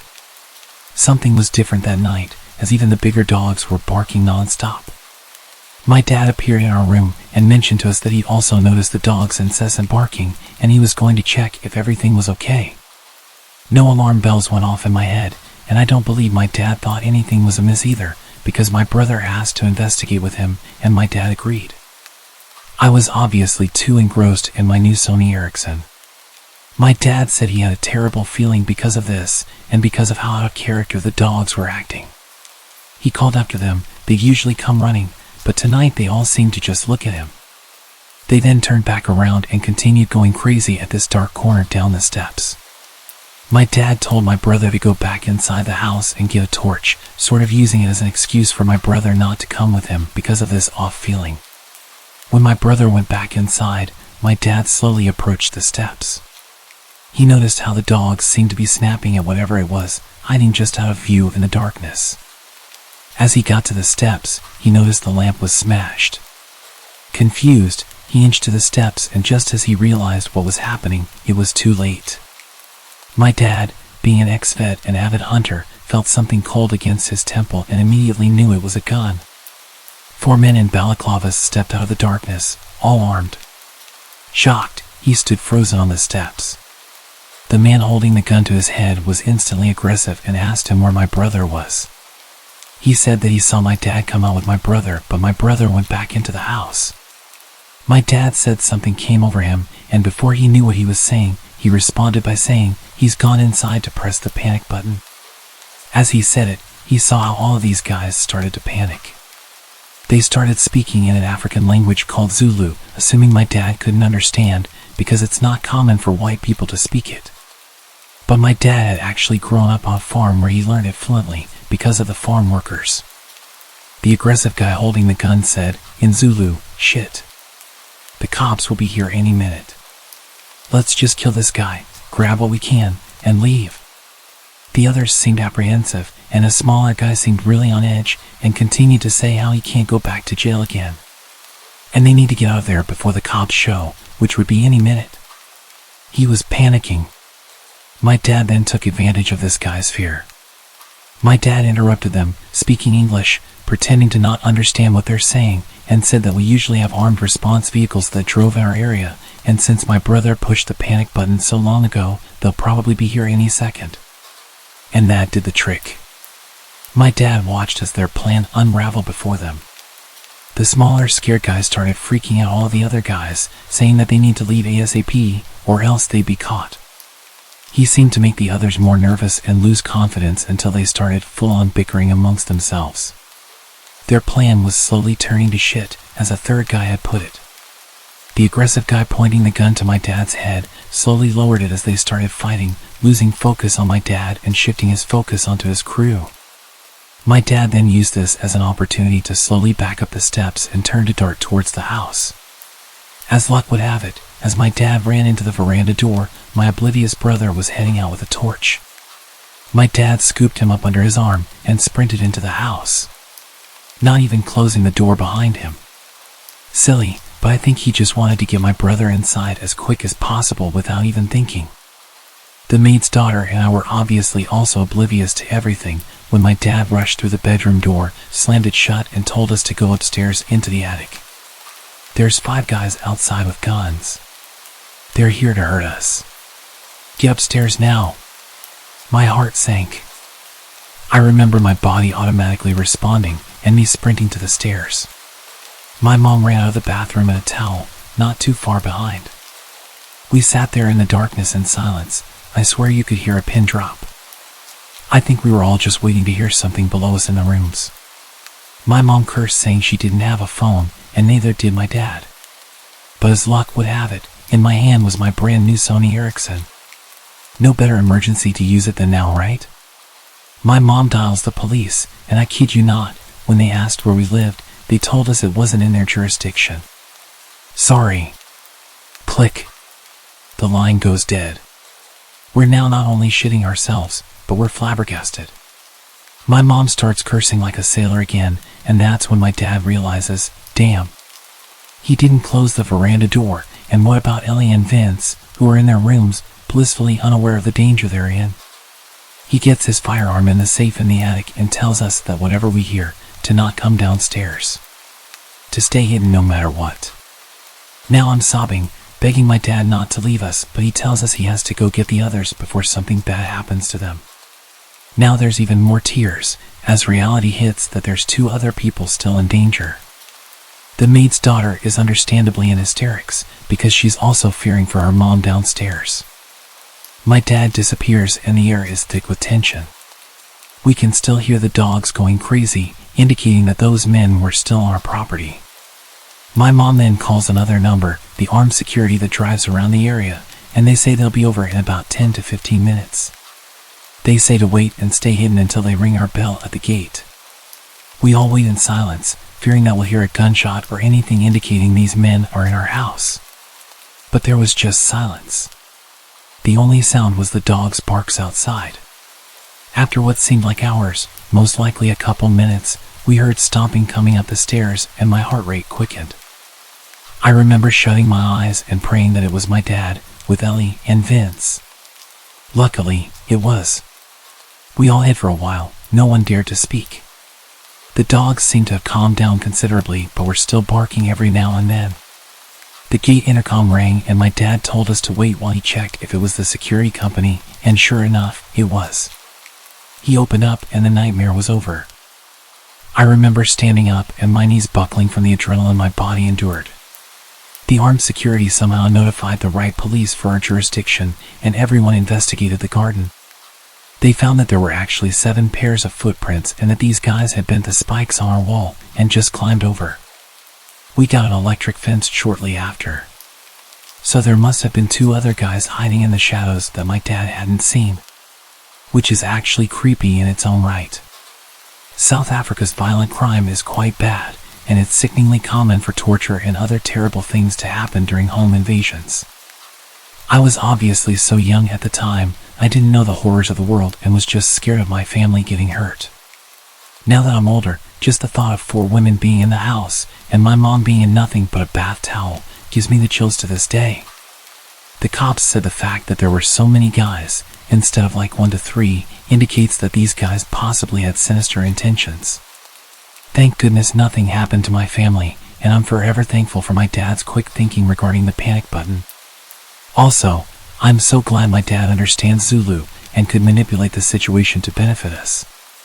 Lastly, my family will forever be in debt to our good boys and girls that warned us that night. A terrifying and life-changing outcome would have 100% happened had it not been for our incredible dogs. From that day onwards, my dad always gave them leftover rice or meat with their dinner. I'm sure there was a special place in heaven reserved for you angels.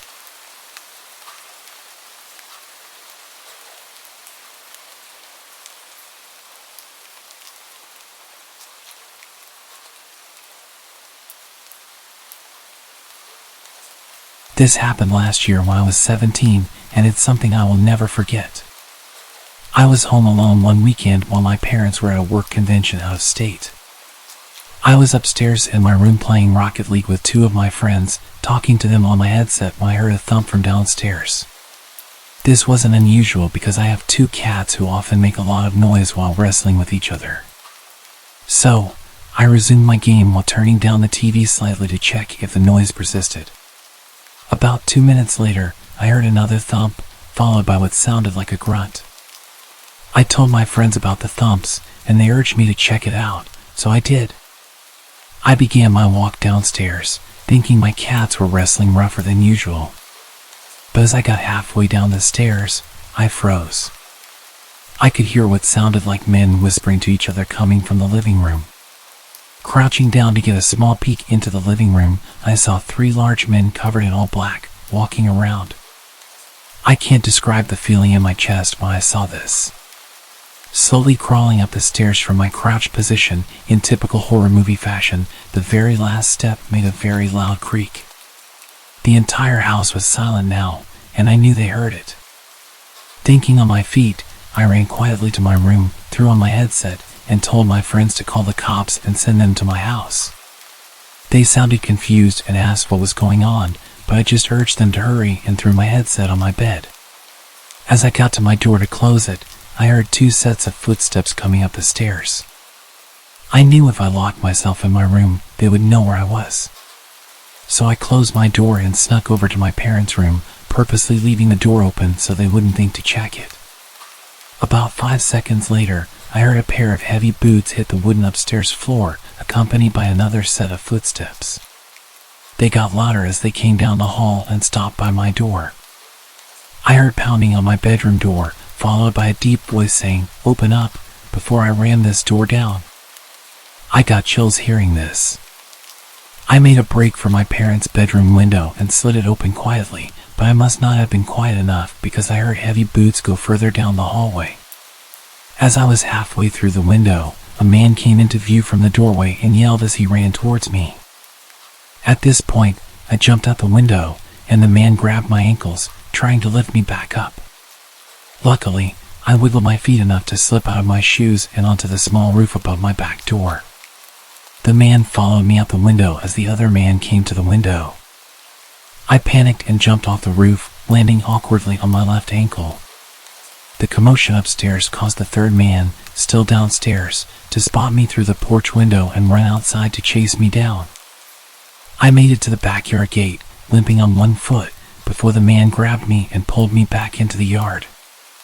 I tried to yell, but the man covered my mouth as the other 2 men climbed down from the window. All 3 of the men grabbed me and tried pulling me back into the house.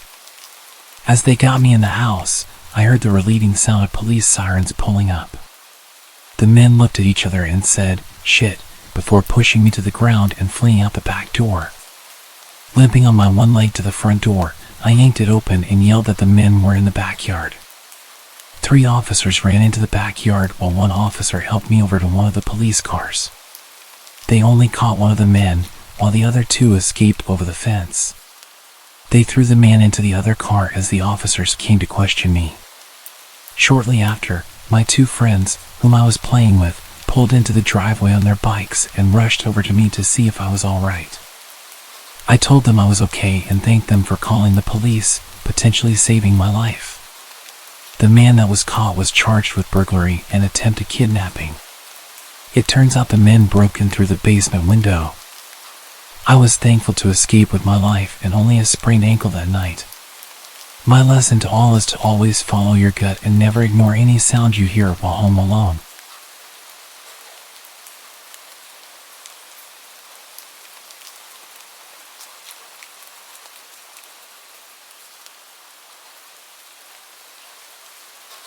My roommate was out of the house for the week, so I had the place to myself.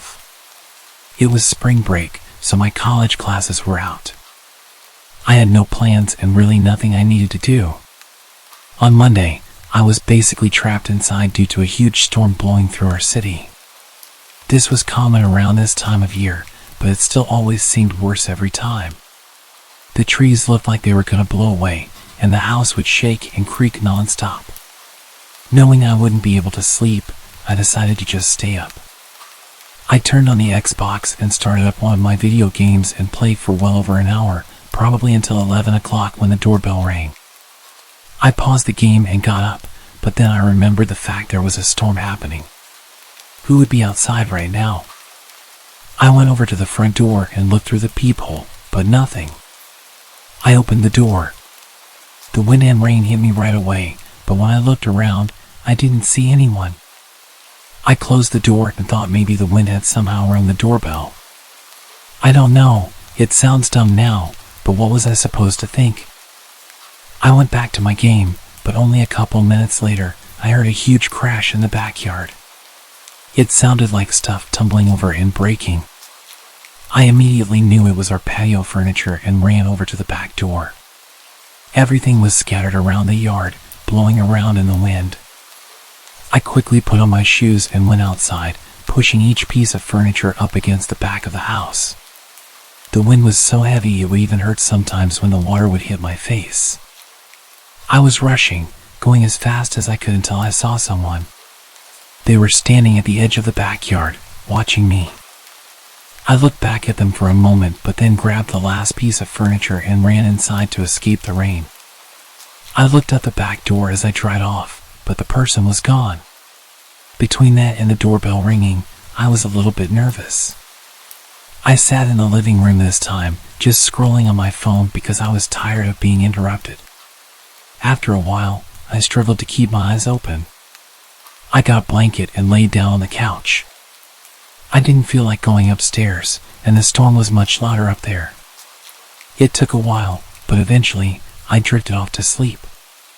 A few hours later, still well into the night, I woke up from a sudden burst of heavy wind outside shaking the house. I pulled the blanket to the side and sat up, moving my feet to the floor as I prepared to go check if the furniture outside was still there. But just when my feet touched the floor, they were soaked. It woke me up immediately. I looked down and saw a puddle on the ground right next to the couch. Then I saw another and another, leading in a line across the floor. Inside the puddles were faint muddy shoe prints. I stood up and ran to the corner of the room, heart beating rapidly in my chest. After a minute of hearing nothing but the wind outside, I slowly followed the shoe prints. They led all throughout the house, upstairs and downstairs, but I could clearly tell that they entered through the back door, which I had stupidly forgotten to lock in the rush of getting out of the rain. I locked it and pulled my phone out to call 911, but then the thought crept into my mind, what if they're still inside? I stayed quiet and moved into the corner of the house where I felt the most hidden and called. I waited in silence for them to arrive. When they did, they took a look around, seeing everything I saw, but nothing more. They told me it seems like a personal attack because nothing was missing, and they were clearly focused on my house in particular. However, they walked right up to me while I was sleeping and seemingly did nothing but watch me, which is super creepy but doesn't make much sense. If they wanted to do something to me, they would have at that moment. After some thought, this had led me to believe that whoever it was had actually come from my roommates. They saw me, then looked around the whole house, and then left, doing absolutely nothing. So if this was a personal attack and my roommate was there, I think things may have gone a lot worse than they had.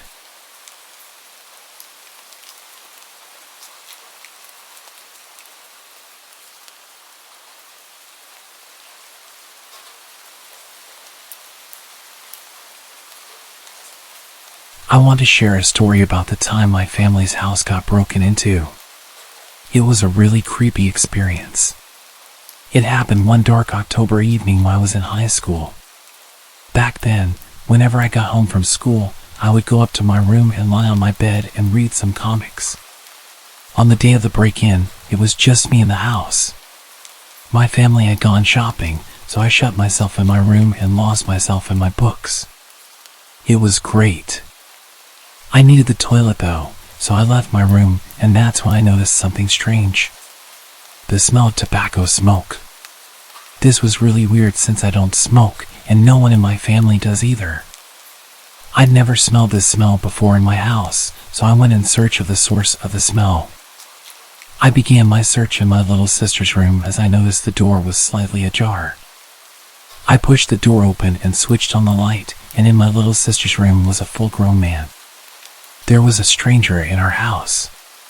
He was holding his shoes in one hand, and he was rummaging through my sister's drawers with his other hand. I guessed that he had taken off his shoes so that he could move around more quietly. My heart stopped, and my skin went as cold as ice. Somehow I managed to ask, "What are you doing in here?"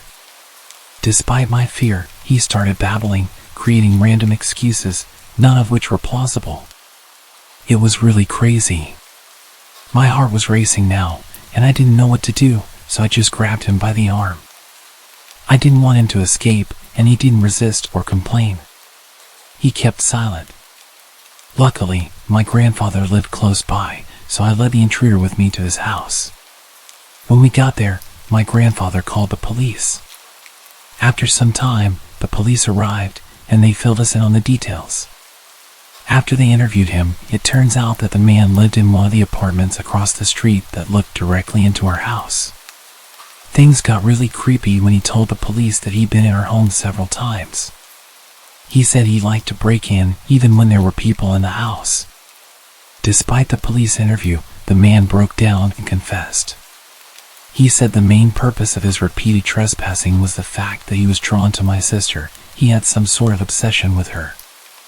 He told the police that the day I apprehended him, he was looking for some of her underwear to take back to his apartment. He said that the only reason he'd pick my sister was due to the simple fact that she was his type. He confessed to entering other people's homes too, anyone who was his type.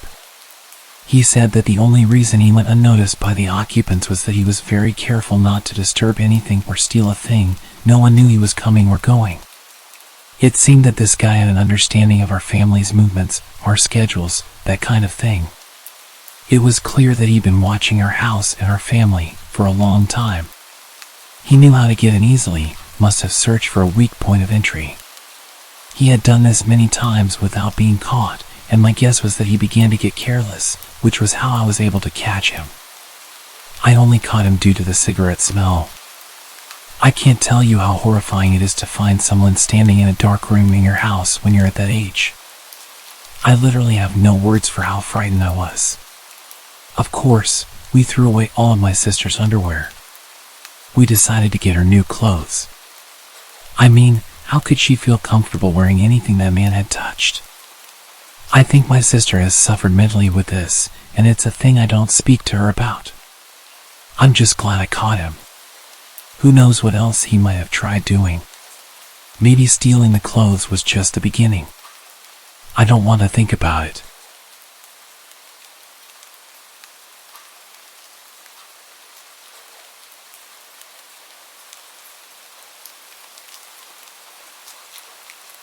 This happened yesterday while both of my parents were at work. For context, my dad's a mailman and my mom is an RV saleswoman. They're always on their feet, so neither can pick up their phone very quickly. I do have an older brother, but he's at college 2 hours away, so he doesn't matter in this story. I was sitting in the living room with my dog when I heard people talking in the hallway. This isn't unusual because I live in a third-floor apartment and there's a noisy family next door that brings over friends a lot. This was also a Saturday, so I wasn't expecting complete silence. I obviously just ignored the talking since it's not that loud and I had headphones on. But my dog perked up and walked towards the door with an alert posture. The hair on his back was sticking up, which he never usually does. So I got concerned and took my headphones out. This is when I heard the voices from before, which were 2 adult men yelling very loudly in the apartment hallway. I got a bit freaked out, so I pushed my dog away from the door, made sure it was locked, and crept towards it to make sure they weren't near my place. When I looked out, I couldn't see either of them, and because the only blind spot in my peephole is directly to the right, I knew they were at my neighbor's. As I'm leaning against it, my whole front door starts shaking because the men are banging on the neighbor's door and still yelling things like, "We can hear you," and "Come out." But I didn't want to show that I was home. At this point, I grabbed my dog and pulled him into my room while I tried to call my dad, who luckily picked up after a few rings. He told me that I should just stay in my room and stay quiet, and that they would go away. I did stay in my room for the most part, but I called my best friend just to have someone on the phone because my dad couldn't stay talking to me. My room is the furthest from the door, so they definitely wouldn't have heard me whispering to my friend about the situation. After about 5 minutes, I stopped hearing the banging. I told my friend I was going to check if I could hear anything. When I got out there, I didn't hear the banging anymore, so I moved closer to listen. I looked out of the peephole and I could see one of them pacing. I freaked out again and started creeping back to my room. That's when I heard one of them say, "Maybe we got the wrong house." This threw me into a full-blown panic attack. Since my identical apartment door is 5 feet away from my neighbor's and all the others are down a hallway, if they didn't even know the exact number and they obviously weren't scared to bang on an apartment door so aggressively, they would probably come to my door.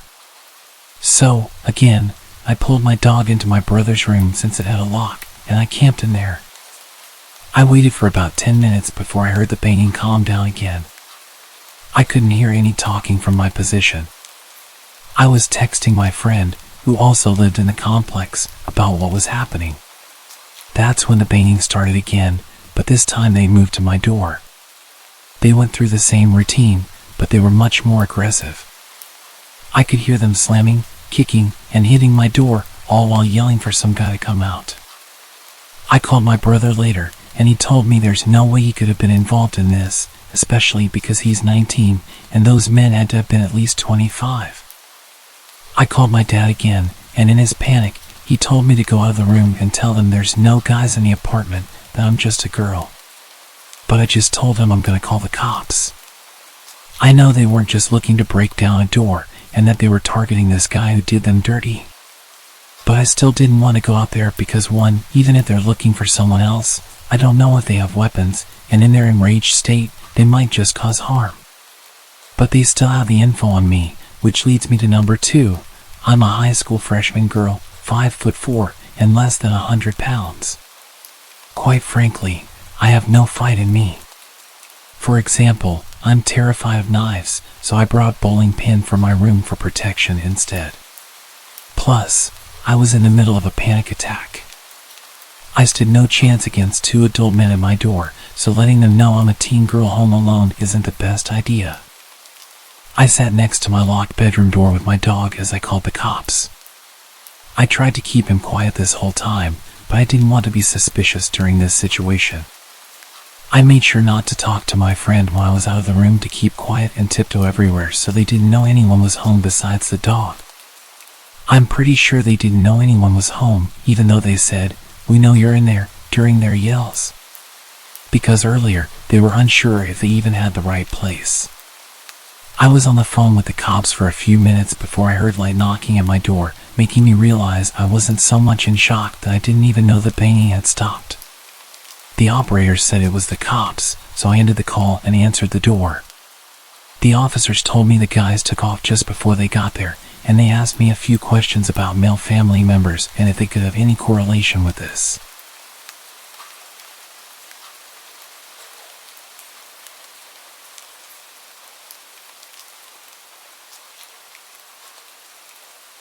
When I was 19, I was a Marine and had stupidly used my military perks to get a home loan and bought my first house. I moved a barracks room worth of stuff into this place that seemed to me like a palace. Of course, I went out and bought some bar stools, a futon to sleep on until I got bed, and some used coffee tables for my TV. I also had my dog with me. As I unpacked my meager belongings in the living room, I noticed a car had pulled into my drive and blocked me in. I walked out, and there stood a man offering to sell me a home security system. The man was dressed in khakis and a polo with a name tag that I can't recall, and the car didn't have a logo on it. It should have been a red flag for me, but I figured that some people on the job didn't drive company vehicles. He gave me his card, but I don't even remember the name of the company he told me he was representing. Cue the friendly salesman, giving me his pitch about needing a system and all the perks that would come with being able to watch the exterior of my house at any time. As a low-ranking military member, I knew I couldn't afford yet another thing, so my mind was working to try to get this man to go away. I even considered ninja chopping him or whatever it is that we Marines do in hand-to-hand just to get him to leave. But I'm a sort of passive person. I'm too nice. Nah, let's call it polite. I won't be rude to someone doing their job. I've been in customer service. I can relate. I tried politely declining his offer after he had tried to show me some stuff on his iPad, but you know how persistent these types are. I'll admit to my own stupidity when answering his questions, like giving out too much information. Do you live alone? No, I live here with my wife and our 3 large dogs. At least I had it in the large part. Her and her dogs hadn't actually moved in yet, and hers were just fat, though they were more vicious than my own good boy. But 2 women living together probably seemed like easier targets. I also mentioned being a Marine when he asked. He seemed a bit shocked, but wouldn't be deterred. What kind of security system do you have? My dogs and me. Not the best answer I could have given. I wasn't exactly intimidating. I mean, I would be terrifying if I had a gun or something. I've been using them all my life, and I've never missed a target, alive or inanimate. If you would invite me in, I can show you the best places to set up cameras, he mentioned more than a few times. Each time made me more and more creeped out, thinking that he was wanting to potentially rob me, not that there was much to take. Despite being a victim of assault in the past, all I could consider was a possible burglary and made sure we stayed away from my house while we talked. We were outside for about 15 minutes total, me spending most of that time trying to politely get away from him and retreat inside. I was losing my mind with the social niceties and just walked away, leaving him standing alone in my front yard. I walked into my house and locked the door. He got into his car and left. I thought nothing more of it. After some unpacking, I couldn't do much. I had nowhere to put most of it. I ate some junk food and put together the futon. I got it all decked out with my fluffiest blankets, made sure the doors and windows were locked, and went to lay down in the living room. Looking back, I'm not sure why I didn't put it in a bedroom. They all have blinds, and the rooms take a bit of getting to. Perhaps I wanted to be near an exit. For some context, my back door is a double glass pane door. At the time, I didn't have curtains on it, but I did have blinds on the kitchen window. My kitchen, living room, and dining room are all connected, but there's a wall in the living room that I strategically situated my futon against so it couldn't be seen by the back doors or the front door window. Call me paranoid. I had been laying down for a few hours, and at about 11, my dog got off the futon and went to the back doors. My dog is large and looks like a Rottweiler, but he's never hurt anything in his life. He'll greet strangers at the door with a tail wag and hardly barks. He stood back there for a bit and whined a few times. I ignored him, it was probably a squirrel. But then he started growling, a sound that I'll never forget. It sent terror straight through me as I sat alone in the dark. I had only ever felt that fear once, when a mountain lion screamed, and I realized I was powerless against nature. The point is, these sounds are designed to scare you. And it petrified me. I was frozen and wanted to wimp out, to hide, to call the cops, but I realized if someone was out there, they'd for sure see my phone light and know where I was. So while my dog stayed stationed at the back door, I talked myself up just enough to move off the couch and investigate, still scared out of my mind.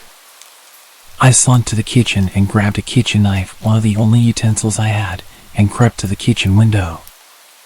I was squatting amongst the cabinets so that I couldn't be seen from any windows, trying to gear up to peel back the blinds. My brain was telling me irrational things, horror stories that I had read come to life. To be real, I was ready to punk out. I'm not a brave person. I was in communications for God's sake. Pretty far from any life-threatening situation, while not one that involves people at my house. In the one space that I should consider safe. My hideout, my protection from anything outside wanting in. I've always been afraid of home invasion. It stems from an incident when I was younger that isn't really worth mentioning further. Point is, if someone dares enter my safe place, it's not safe anymore. I thought I couldn't get more scared in that moment, but then I saw a male figure in my backyard, and my heart jumped out of my chest. He wasn't very far from the window I was looking out of. He was bold enough to not wear anything over his head, and I saw the blonde hair in the moonlight. It only took me a few seconds to recognize the security salesman in the dark. He was on the edge of my porch, watching my back door. Watching my dog. I jumped up quickly, climbed over the bar counter, and turned on the lights as I went towards the back door to let my still growling dog out in hopes that he'd at least get rid of the man, if not injure him. No dice. As soon as the lights came on, he had just enough time to go jump the low part of the fence to safety before my dog even got off the porch. I didn't sleep that night. My dog sat on the futon with me, calm as could be, having done his job. The next morning, I filed a police report, but I couldn't tell them his name or what company he was with, having lost the car he gave me. They sent some patrols through the area, and I found out that all legit salesmen should have an ID upon request. That night, I had 2 friends stay with me, ready for him to come back. We thought he might have set the whole thing up to scare me into buying home security. He didn't come back.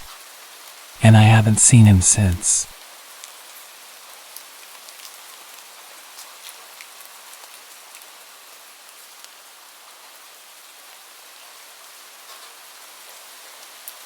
About a year ago, I embarked on a long road trip to New Mexico with a friend. We mostly camped along the way, and our first night of camping happened in the Jefferson National Forest at a campsite in West Virginia. We found some pamphlets for campsites at a gas station and decided to head to a place called White Rocks Campground. It was quite a journey, a 25-plus mile drive up a dirt road into the mountains. We were truly in the middle of nowhere. As we made our way in, we didn't spot any other cars except for one truck that followed us for about 15 minutes before turning down a different road. Along the route, we passed a massive coal factory with a sign that read, 62 days since an on-site incident. The only people we encountered on our drive were a group standing on the side of the dirt road, huddled around a plastic bin that was on fire. It was all quite unusual, but our excitement about camping and the road trip had us laughing off the weirdness rather than worrying, despite having no cell phone reception and being deep in the mountains. Upon arriving at the campground, we found it completely deserted. Not a single car or person in sight, and this campground had about 30 sites. We drove around, hoping to spot someone, but when it became clear we were alone, we randomly picked a site and decided to stay. We got out of the car and stood there, listening. The silence was unnerving. I've always loved being in the woods and have never felt scared or intimidated, but this time was different. There were no bird sounds, just thick, eerie silence. It was like something out of a Blair Witch movie. The daylight was fading fast, and we decided to start a fire and set up our tent to get comfortable. My friend was in charge of setting up the tent while I worked on the fire. As we went about our tasks, we'd occasionally stop and listen. My friend even commented that if anyone were to approach us, at least the crunchy leaves everywhere would make them easy to hear. You can probably see where this is going. I thought we were just getting spooked by our imaginations, but it genuinely felt like someone was watching us. It was the first time in my life I'd ever experienced that feeling. I had goosebumps, and I wanted to leave, but I kept my composure for my friend, who, as it turned out, was also internally freaking out but trying to keep it together. Once we got the fire going, the tent was set up, and our sleeping bags were ready. The sun had completely set. Sitting around the fire together, the darkness seemed to encroach upon us, making us feel suffocated. My friend tried to alleviate the tension by pulling out a book to read aloud and make us feel more at ease. While she was reading, I used my headlamp to occasionally scan the area around us. Since we arrived at the campsite, I had this nagging feeling that someone was out there in the woods. It was pitch black, and our fire acted like a beacon. My friend and I decided, screw it, let's go to bed. We thought we'd go to sleep quickly and pack up in the morning to get the heck out of there. We extinguished the fire, and I decided to grab the one knife we had, which was still in the car, keeping it beside me in the tent. After settling into our sleeping bags, my friend pulled out her cell phone to see if she had any cell reception. But, as expected, there was no signal. She tried dialing her boyfriend just in case, and I remember saying out loud, "We have no reception out here, it won't work." We lay in silence, watching our phone trying to dial out, but it eventually disconnected. Just when we thought things couldn't get any worse, suddenly, about 20 feet off to the left of our tent, we heard footsteps. These weren't quiet, gradual steps. They sounded like someone had been standing behind the tree near our tent and started walking toward us. Those crunchy leaves certainly did their job. We froze, staring at each other with wide eyes. The footsteps continued, coming closer to the tent, then veering behind it for a couple of yards before stopping. The silence that followed was chilling. These were heavy, booted footsteps, with the distinct rhythm of a person walking, not an animal. My friend grabbed the knife that was next to my bag, and with her headlamp on, unzipped the tent and stepped out. She stood in front of the tent with her knife drawn, scanning the area with her light. She was nothing short of a warrior. We both listened for more footsteps or voices during what felt like an eternity of silence. I could see the light from my friend's headlamp darting around the trees, but there was nothing there. She leaned back into the tent and whispered, "We're getting the hell out of here." We packed up everything within maybe 10 minutes, moving quickly, and then we bolted from the campsite. Looking back on it, it's amazing how we didn't lose our heads. We stayed calm while packing, even though we were internally screaming with terror. We only had our headlamps on, and the whole time we were packing up, I couldn't shake the feeling that the hill people were watching us and waiting to grab us and pull us into the darkness. We felt entirely helpless. But it didn't seem real, like we were just psyching ourselves out. Still, I couldn't shake the feeling of being watched as we sped away. Then came the confirmation that someone or something had been tracking us. As we pulled out of the campsite, we spotted 2 dirty black trucks pulled off to the side of the road, concealed in the trees but still visible. They had definitely not been there when we arrived earlier. The nearest residential homes were about 15 miles away. We didn't see anyone around the trucks, but we didn't stop to look. We reached a motel and stayed there for the night. We shared our story with the motel owner, who was incredibly kind and comforting. He even gave us some cash for another motel if we needed it. I made a promise to that man that I would give him a stellar review. I'll remember every detail of that night for the rest of my life. The unsettling feeling of being watched, the sudden footsteps so close to our tent, and the ominous black trucks by the road.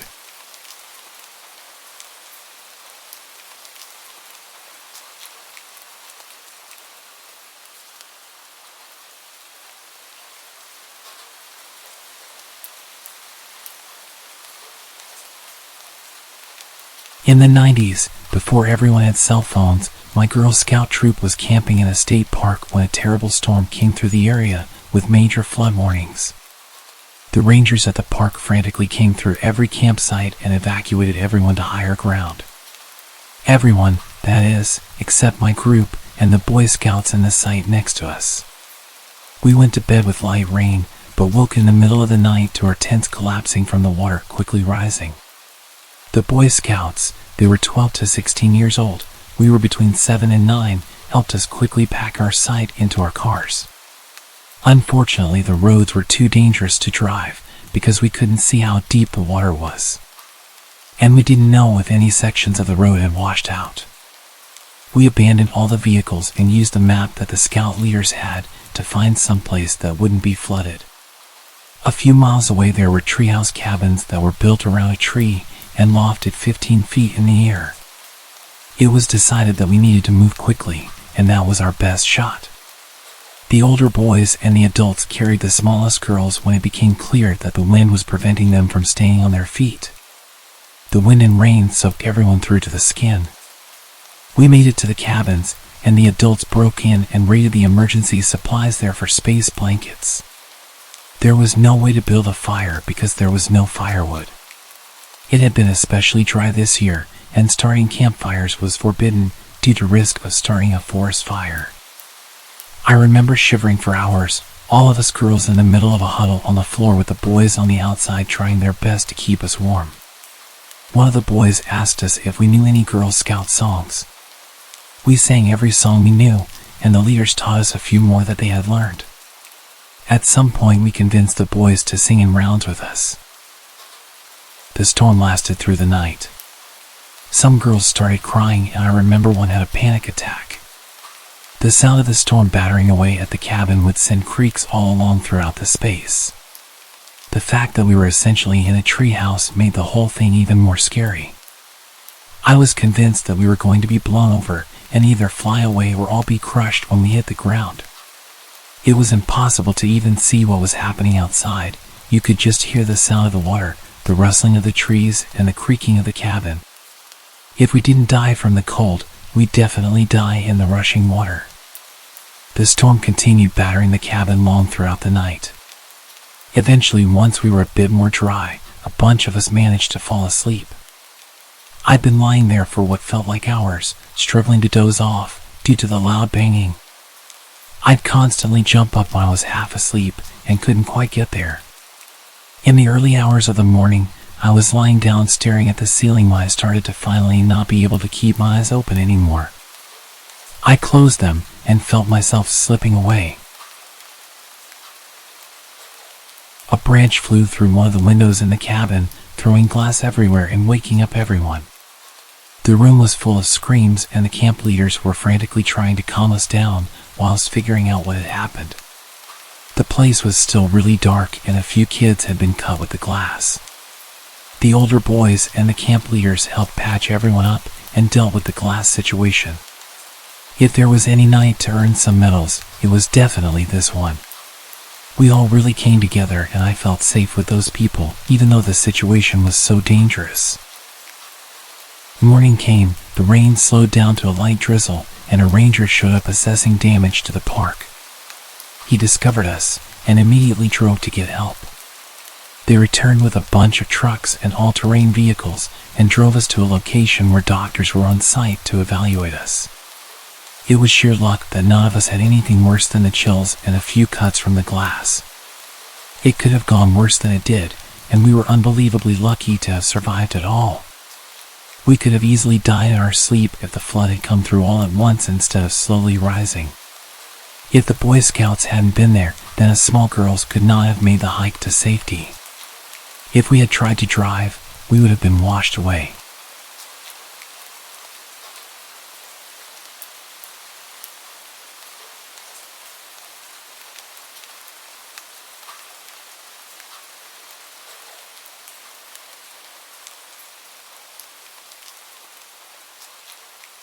My wife, my dog, and myself were on our second day of an 80 kilometers hike in northern Ontario, Killarney Provincial Park. We set up camp on a point about 750 meters into a lake. One way onto the point and one way off the point. We were hearing wolves since about 9 p.m. We went to bed by about 10, and the howls were getting closer and closer. Then, one owl from right behind us on the trail down to the point. I got out of the tent and started making lots of noise trying to scare it off. This usually works for bears whom we have had lots of encounters with. I didn't see anything there and didn't hear anything either. I went back to bed and laid down, trying to act confident as to not upset my wife. Then when we both heard something outside of the tent, my dog was crazy quiet but shaking. I opened the tent to find a wolf staring at me from about 15 feet away. I grabbed the bear spray and took aim. I didn't use it, but I again started screaming at the wolf and took a few charges towards it. Again, this usually works when faced with a black bear if you have no escape. The wolf didn't really care that I was there yelling at it. It kind of hung out for a few seconds, then kind of very casually walked into the tree line just far enough that I couldn't see it anymore. I built a fire between the tent and the bush, sat up all night, and kept my headlamp on all night. Had to listen to 3 or 4 wolves howl to each other the whole time, about every 20 minutes. They were very close. One, I would estimate to be within 50 yards. I was sure they were going to come and grab my dog. At about 6 a.m., a bunch of them started howling all together, way more than during the night, but it sounded like 8 to 10 wolves. We waited until about 8 a.m., then packed up and got the hell out of there. We were 36 kilometers deep. Took us 2 days to hike in, but we hiked out in 6.5 hours. About 1.5 hours into our hike out, the wolves started howling behind us again. They were following us out. On the way back, we saw a bear with 2 cubs. This would usually concern us a bit, but we were just like, get the hell out of my way. My wife lost all her toenails from the hike. And my poor dog got some serious anxiety about being in the tent.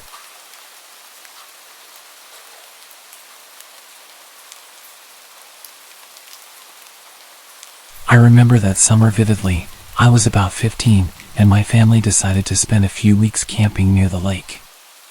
It was the perfect escape from the sweltering heat of the city. We set up our campsite, complete with a cozy tent and a small bonfire pit. Days were filled with swimming, hiking, and enjoying the company of my parents and younger brother. One evening, the sun dipped below the horizon, casting a warm orange glow over the tranquil waters.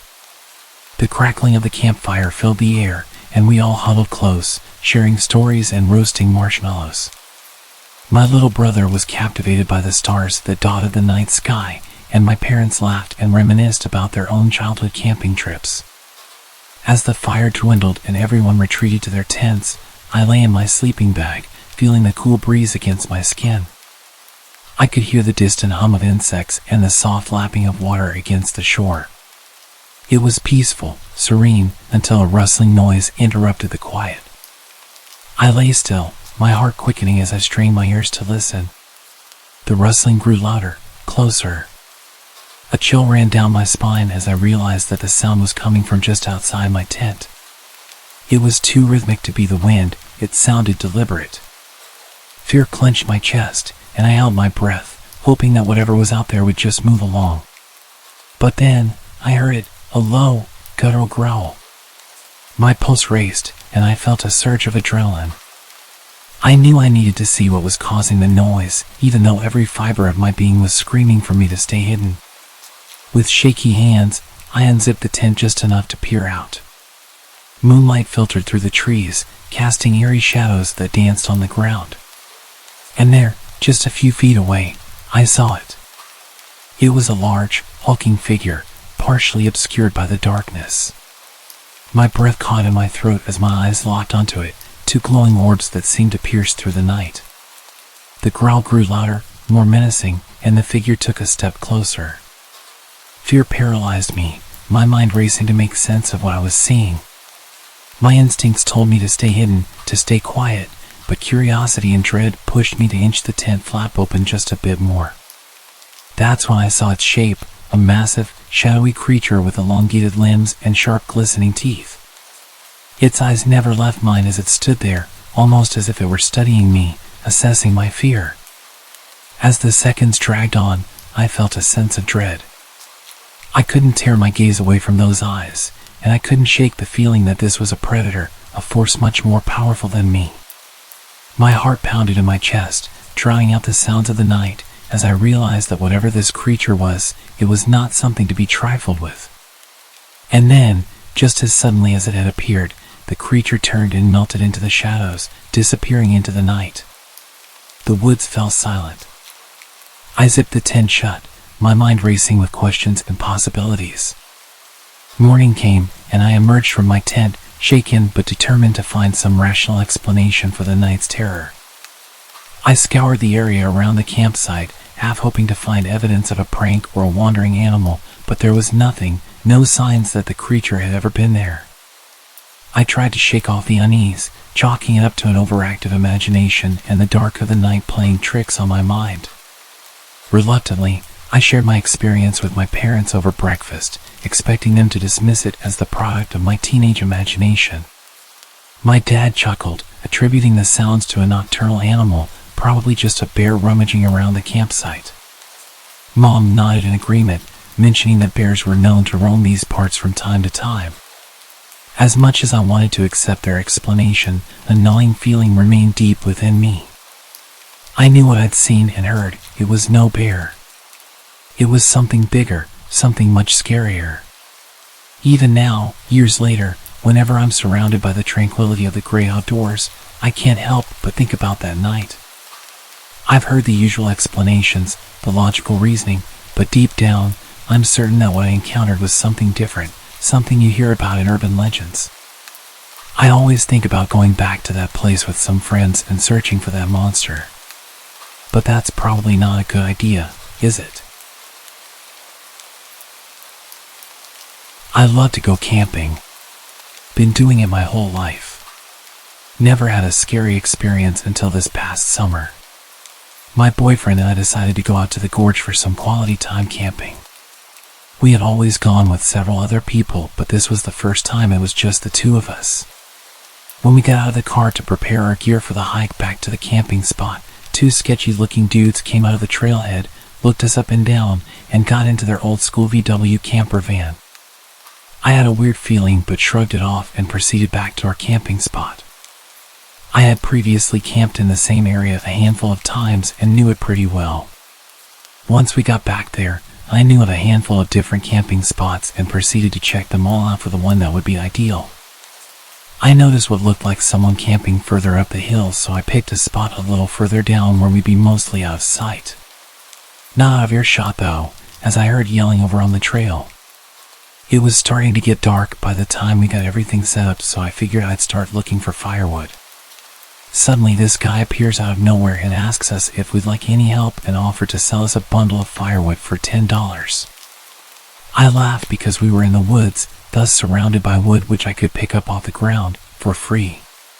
He then said I wouldn't find much wood because they'd already cleared it out over the past few weeks. Few weeks? I asked him how long he'd been camping up there, and he said almost a month. The longest anyone can camp in this area, a national forest, is 2 weeks. I already had the creeps about him, and he claimed he was up there by himself. I asked him why I heard him yelling with someone then, and why he had referred to more people when talking about the wood. He stammered and was like, "Oh well, yeah, there's some dudes I know camping over there up on the other side of the river." Then he proceeds to tell us that he's been lonely since he arrived.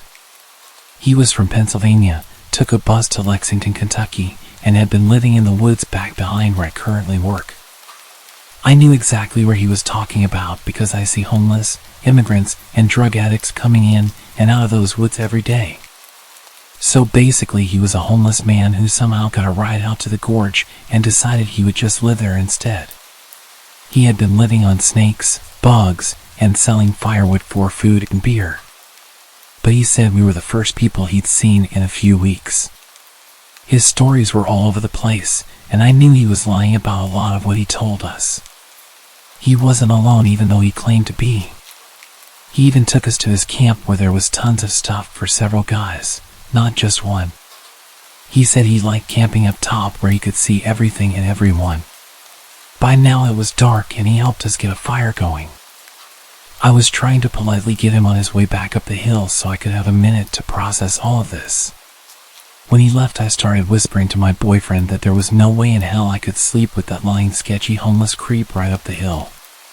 We didn't have a gun, knife, or even a dog to protect ourselves if we needed to. I said let's quietly get our shit together and get the hell out of here. Which we did, only we left our new tarps set up because they would make too much noise and he'd know we were leaving. As soon as I stood up with my pack, ready to get the hell out of Dodge, he yells, "How's it going?" and we proceeded to GTFO as quickly and quietly as possible. In my mind, we were either getting robbed, kidnapped, killed, or something else, because he was not alone. His stories didn't add up, and his background of where he came from made me believe he was running from something and was trying to hide by living off the grid. I called the Rangers the next morning and told them about him. Luckily, all he got from us was a set of new tarps. Weeks later, we saw on the news that multiple people had gone missing in the area and that there was a manhunt for the guy who wouldn't leave us alone. I always think about how we really dodged a bullet when I insisted that we left. We found a new camping spot the next year.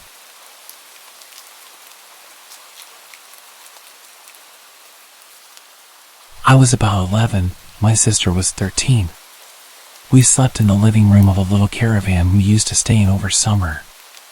There wasn't a lot to do, the campsite didn't have any amenities. I'd pass the time playing with my sister, taking walks or playing the Nintendo. This was '98, so Castlevania and Donkey Kong Country weren't nostalgic yet, they were just lame. I couldn't wait to get home and back to the PC so I could get my theme Hospital on. But mostly I'd read. I had a collection of books about ghosts, UFOs, cryptids, and such. I'd pick them up at library sales or in charity shops. My favorites were the unexplained true stories, like the Dover Demon or the Gulf Breeze incident. There was a quarry on the other side of the site. Sometimes at night I'd pretend the two red lights were the eyes of the Mothman who'd swoop down to terrorize my family. What I'm getting at here is I was a kid, and I had an active imagination, but I never believed anything spooky would actually happen to me. If something out of the ordinary happens, it's just your mind playing tricks on you, right? I woke up one morning around 6:20. It was gray outside, the sun had just come up, but fog and cloudy skies ensured it wasn't too bright. I felt uneasy, because I'd usually sleep till 9 at least. It was silent. My sister wasn't even snoring as she normally did. And then I heard it. It sounded like a horse galloping. It was just outside the window. It was unsettling, to say the least. Had a horse escaped from a nearby field? Surely not. I'd never seen any horses around here, and what's more, it didn't sound heavy enough. Whatever it was making circles around the caravan. I'd hear it fade a little as it looped around the other end where my parents slept, and then get louder, almost next to my head. It had the irregular rhythm of a gallop, but I never heard four legs. It was almost like a person was skipping very, very quickly, but no person could be heavy enough to make that kind of noise on soft ground. It was fading off into the distance. Whatever it was seemed to have ran off. I breathed a little easier. What a crazy situation. Maybe I hadn't fully woken up yet and was having a dream hangover. And then it came back. It was getting louder and more insistent. I decided to take my chances. "Rosie? Are you awake?" "Yeah," she said, voice quivering. "You can hear that, right?" "Yeah." "What is it?" "I don't know," I answered truthfully. "I'm afraid to look outside though." "Why?" "I'm afraid it might be the devil." She moaned in fear. There was a thump from the other end of the caravan, like whatever was outside had grazed it. I pulled my blanket tighter around me. After about a minute, it faded again. I told myself if it came back, I'd look outside, and the devil be damned. It didn't come back. My parents woke up around 8, made us breakfast, and the fog cleared. We asked them if they'd heard anything strange earlier. They hadn't. There were no scrapes on the caravan that would suggest something heavy bumping against it. Apart from my sister, there was no evidence that anything had ever happened. Except for one rough footprint outside the front door in the shape of a hoof.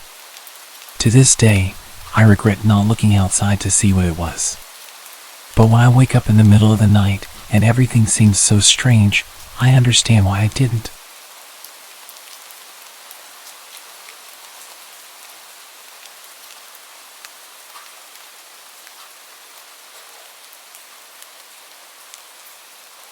I'm a wilderness survival instructor and security contractor.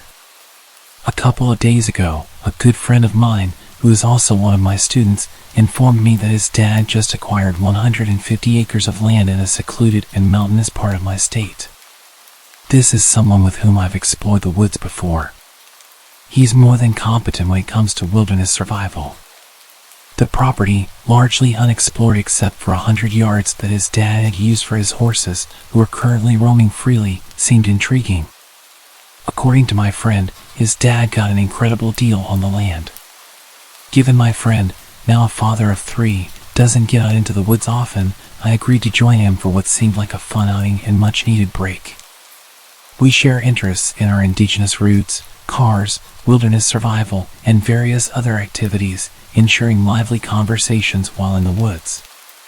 However, his dad cautioned us against exploring the woods without a gun, citing the presence of coyotes. But being natives of this area, we know coyotes rarely pose a threat to people. Additionally, my friend, whom we'll call DJ, previously mentioned seeing human-sized movement in the tree lines during his earlier visits to the property. Yet, due to his poor eyesight, he couldn't confirm what he had seen.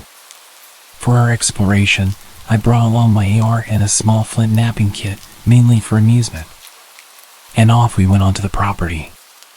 Initially, we hiked across fields and creeks, multiple natural springs, and ponds, everything appearing normal and showcasing a beautiful landscape. But as we ventured into the unexplored forested section, the atmosphere changed dramatically. The forest exuded an eerie ambience reminiscent of the woods in the movie The Ritual. Gray and ominously quiet, except for the occasional creaking of the tall cedar trees.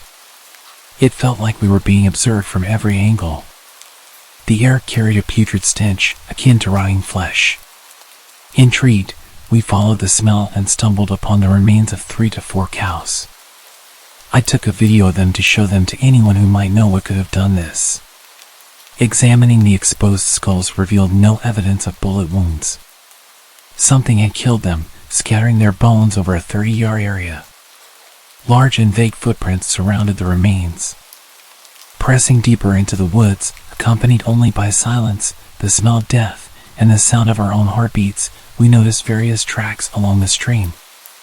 There were large coyote prints and something else, also large, intentionally avoiding the sand. Continuing, we encountered trees bent over and pinned behind others while still alive. An occurrence impossible in nature. Further along, we discovered what resembled a primitive tool made of bone, possibly a scooping tool or knife. It disturbed us because although rudimentary, it appeared more primitive than anything a human would make, yet clearly shaped intentionally. Our hike led us to a clearing with a pond encircled by large circular tracks. On the opposite side of the pond stood a peculiar little tree structure, an A-frame with rocks propped against it. However, it lacked stability, and the arrangement of rocks seemed oddly deliberate. Notably, there were no signs of campfires or camping debris nearby. This wasn't a location easily accessible from a house. I extensively photographed and filmed this strange hut-like structure. As dusk approached, we decided it was time to head back. I had a flashlight attached to my AR, but relying on that in the dark, when there's something out there capable of killing cows and making tools out of their bones, didn't seem wise. We retraced our steps out of the forest, reaching our trucks just before it became too dark. While leaving, we noticed an unidentified figure atop one of the hills, but chose not to investigate further. It's worth mentioning that the previous owner commenced construction on the property, abruptly stopped, and vacated the premises. We're planning on going back there again this weekend, but this time with a few more people and all of our camping gear.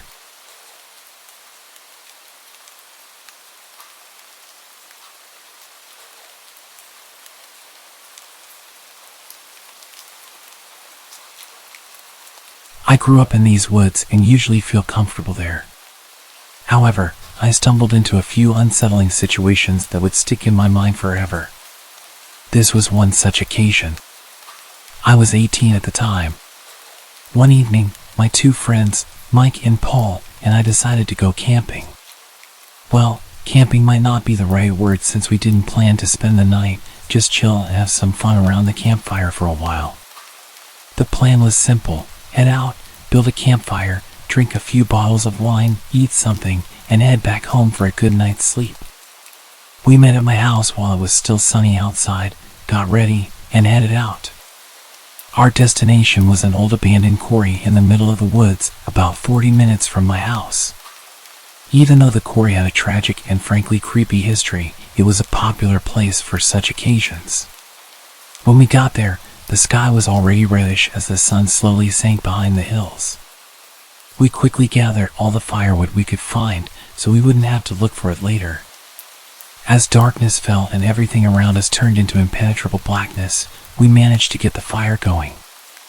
We were in a great mood and were getting ready for our first toast. That's when we realized we made a horrible mistake. We forgot the corkscrew. We attempted to open the wine without it, but quickly gave up. The bottles were quite expensive, and we didn't want to damage them. At this point, it was clear that one of us would have to jog back to retrieve the corkscrew. After some discussion, I volunteered with two conditions. Firstly, they would give me a hatchet in case something went wrong along the way. Secondly, no pranks when I got back. Mike and Paul agreed without hesitation. They handed me a hatchet and a flashlight and sent me on my way. As I jogged through the forest, I heard a noise resembling a boar. Suddenly, I remembered a warning I received from an older hunter a few days ago. He said that at this time of year, boars were getting dangerous, especially at night. I was a bit nervous, but luckily managed to survive unharmed. I arrived safely back home, much to the surprise of my mom, who didn't expect me so early. I explained the situation, she just laughed, I grabbed the corkscrew, and headed back. Not wanting to encounter a boar, I chose another slightly longer path, this time through an open field. After a while, I reached our spot. It was a small clearing surrounded on one side by massive rocks, maybe 70 meters tall, and on the other side by a thick forest. Our campfire was in the middle of the clearing. When I approached it, I realized that there wasn't anybody around, although our backpacks were still on the ground and the fire was burning brightly. Great. We specifically agreed that there would be no pranks when I got back. Those guys think they're funny, I thought to myself. I resignedly sat down near the fire facing the woods. That's the only place where they could have hidden, I thought. I was really tired, and all I could think about was the taste of the exquisite Pinot that we brought with us. I wasn't in the mood for their games, and I was getting quite mad. That's when I heard the snapping of twigs and rustling of leaves from the edge of the forest, maybe 30 meters from where I was sitting. The sound was rhythmic and undoubtedly the sound of somebody walking. I aimed my flashlight in that direction and spotted a tall person wearing a dark hoodie. As I shined my flashlight on him, he stopped walking, turned towards me, and just kept staring motionlessly. Even though he was facing me directly, I couldn't see his face. I shouted, "Paul, you fat jerk. I know you're trying to scare me. We agreed on something, so stop messing around and come out." As I finished, the hooded figure turned and walked deeper into the woods. At that moment, my phone started ringing. I hurriedly took it out of my pocket. It was Mike. I took the call and started barking at him, "Really funny, you guys. I thought we agreed on something. What are you talking about?" "I'm talking about you trying to mess with me. I clearly saw you, so you can come out." Mike seemed frozen for a minute. For what felt like an eternity, all I could hear was his heavy breathing and Paul mumbling something in the background. When he finally snapped back to reality, he said, "Dude, we're at your house." We heard some footsteps. At first, we thought it was you messing with us. But then we got scared and decided to look for you. I forgot my phone at your house, so we couldn't even call you. Just get out of there, and we'll come back for our stuff together. Nonsense. That's just another of your stupid pranks, and I'm not buying it. Hold on a second. There was some incoherent mumbling for a while. "Hey, what's going on?" My mom's voice suddenly came from the phone. My head spun, and my heart skipped a beat as I realized they weren't kidding. Suddenly, a wave of fear ran through my body.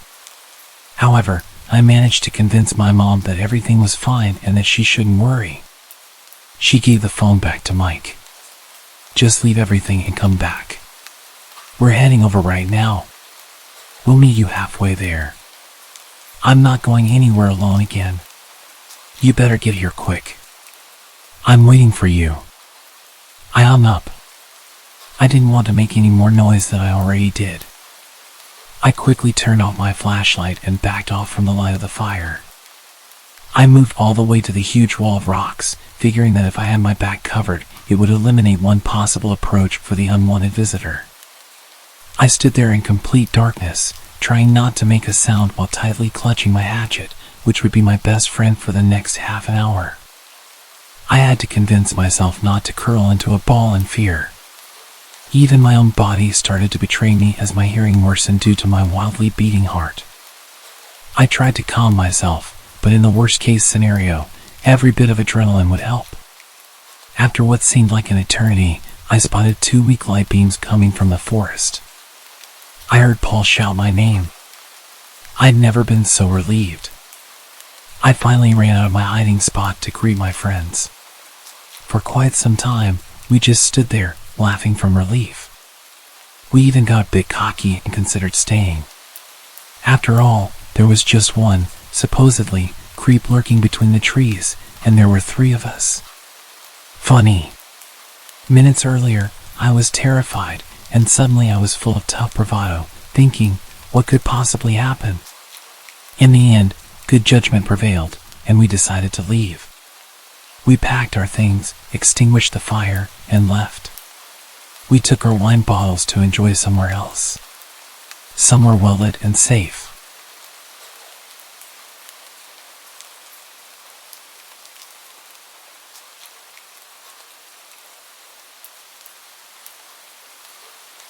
I work for a well-known university as a field biologist and have recently been contracted out to the National Forest Service.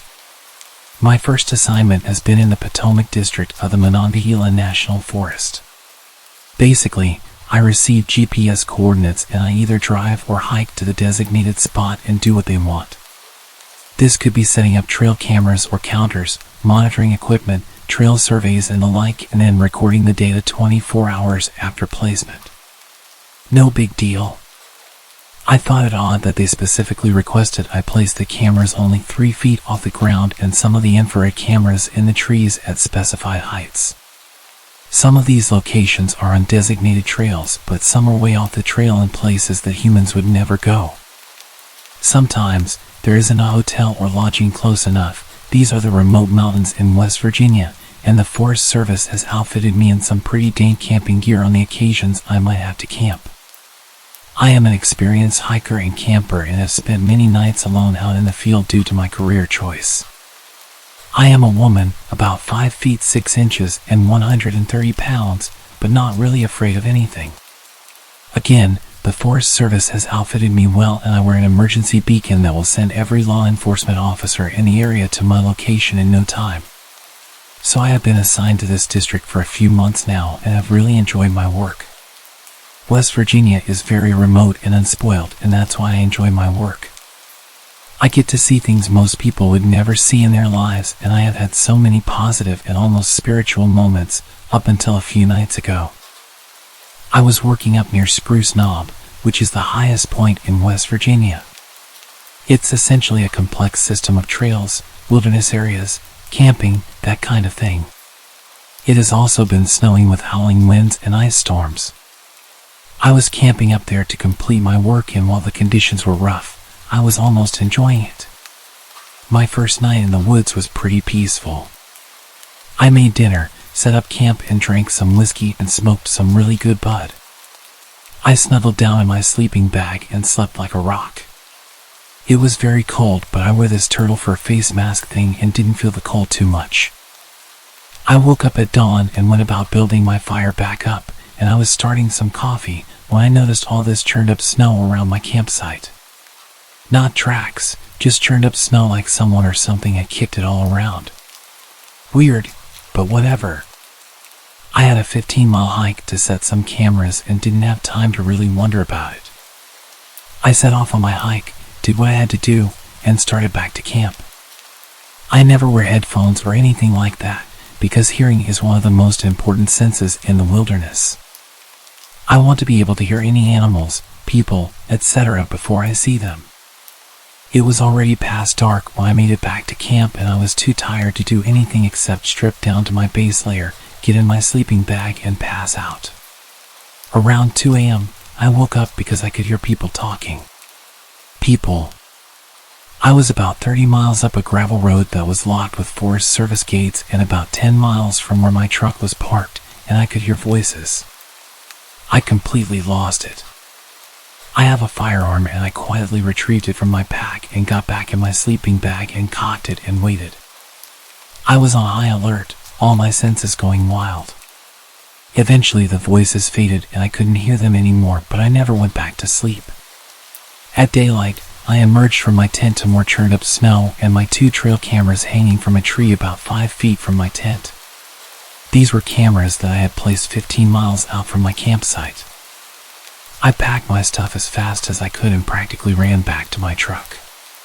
Along the way, I saw a lot of footprints all around my site, and when I reached my truck, I discovered it had been broken into and my computer and other equipment had been stolen. I am currently in a luxury log cabin at some resort, too scared to retrieve my other equipment and too embarrassed to tell my superiors how scared I am. The Forest Service brought me a new truck while my other one is getting the window replaced, and I did make a report about the theft, but there is absolutely no way that I'm ever going back to that site. I don't know if this means I will be fired or sent to work a desk, but out of all the years I have been doing this in national forests around the country, this is the most terrified I have ever been. I am not scared of the animals, and I have many stories to share about my encounters with them. I am scared of the people.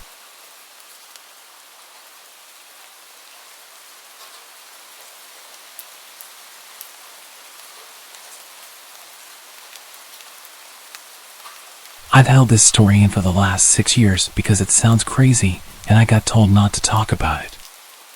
I went camping 6 years ago with a now ex-boyfriend. The campsite we picked was beautiful. We were able to drive in through some rough trails.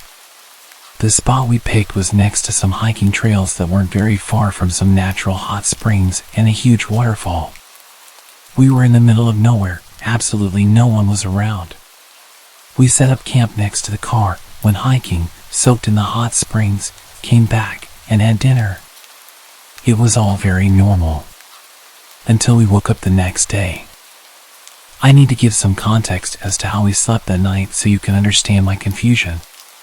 Before we went to sleep, I put our food cooler in a stereo that we brought in the car and locked it. I put the keys in the front pocket of my backpack and placed the backpack next to my sleeping bag on the far side of the tent, away from the door of the tent. My boyfriend at the time slept nearest the door of the tent with a gun next to him. When we woke up the next morning, I felt fine. I had slept hard, and from inside the tent, everything seemed normal. When we got out, our campsite was absolute chaos. The fire pit we had made was ruined. The cooler had been thrown, and food was scattered all over the place. The stereo was smashed to pieces, lying next to a tree. All of the car doors were open, including the trunk. We stood there for a minute in silence, just taking everything in. The woods felt strange, it was quiet and not the beautiful campsite that I saw yesterday. Everything about those woods felt wrong. My ex accused me of not locking the car and said that an animal got into our stuff. I promised that I had locked it and went into the tent to grab the keys from my backpack, but they weren't there. I found them later on the ground right next to the car. We quickly threw everything in the trunk and left. My boyfriend was quiet and wouldn't talk to me about what had just happened. He finally spoke up when we were almost home and told me that he had a dream about something kneeling over him in the tent, holding his gun, and just staring at him. When I tried to ask him more questions, he got quiet again and said he didn't want to talk about it and that I shouldn't talk about it anymore either. I've tried to forget about it, but I just can't. Something really wrong happened to us in the woods that night.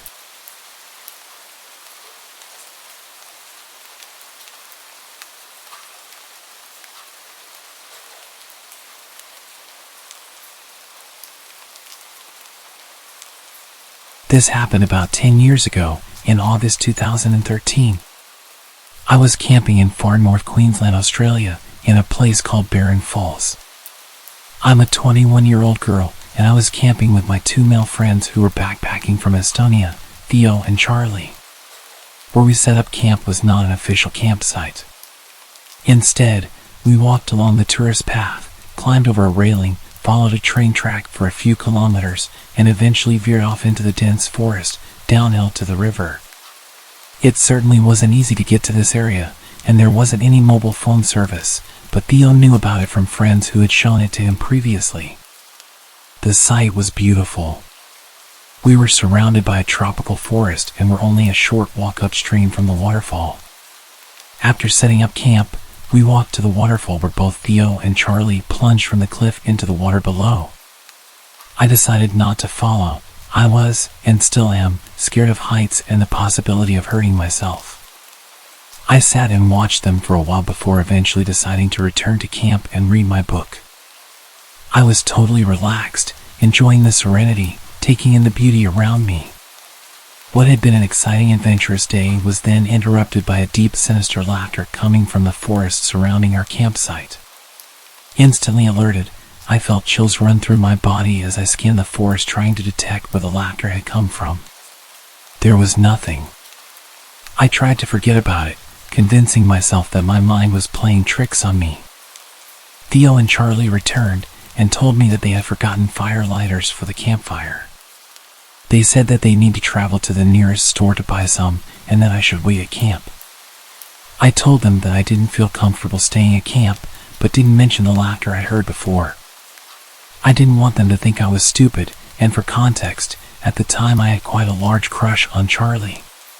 Stupidly, I wanted him to think I was cool.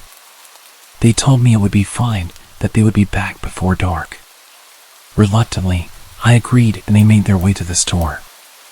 It was about 4 p.m., and I continued reading my book. I began to think about it, and I realized that the walk back to the car was about 20 to 30 minutes, so they would be gone for well over an hour. At this time of year, dusk would be at 5:30 p.m. or so, and I would therefore likely be alone in this remote area in the dark. I distracted myself with my book, but as dusk began to settle, I struggled to read the pages, and fear began to set in. After about an hour, I started to hear footsteps in the forest. My first thought was that Theo and Charlie had returned, and I was instantly relieved that I was no longer alone. I listened for their voices, but heard nothing. My heart dropped. It dawned on me that it may be someone else, and I started panicking. Then came the laughter. The same deep, sinister laughter I'd heard before, only this time it seemed much closer. I sprung to my feet and surveyed the forest. That's when I saw him. He was standing on the other side of a stream, which was connected to the river. Standing on a log, what I saw was absolutely bizarre. He was wearing an immaculate tuxedo, with a top hat and all. I remember being puzzled as to how he was able to get to this area in such clean, formal clothes, and I at first thought he may be an apparition or that I was hallucinating. I did a double take, and I was not.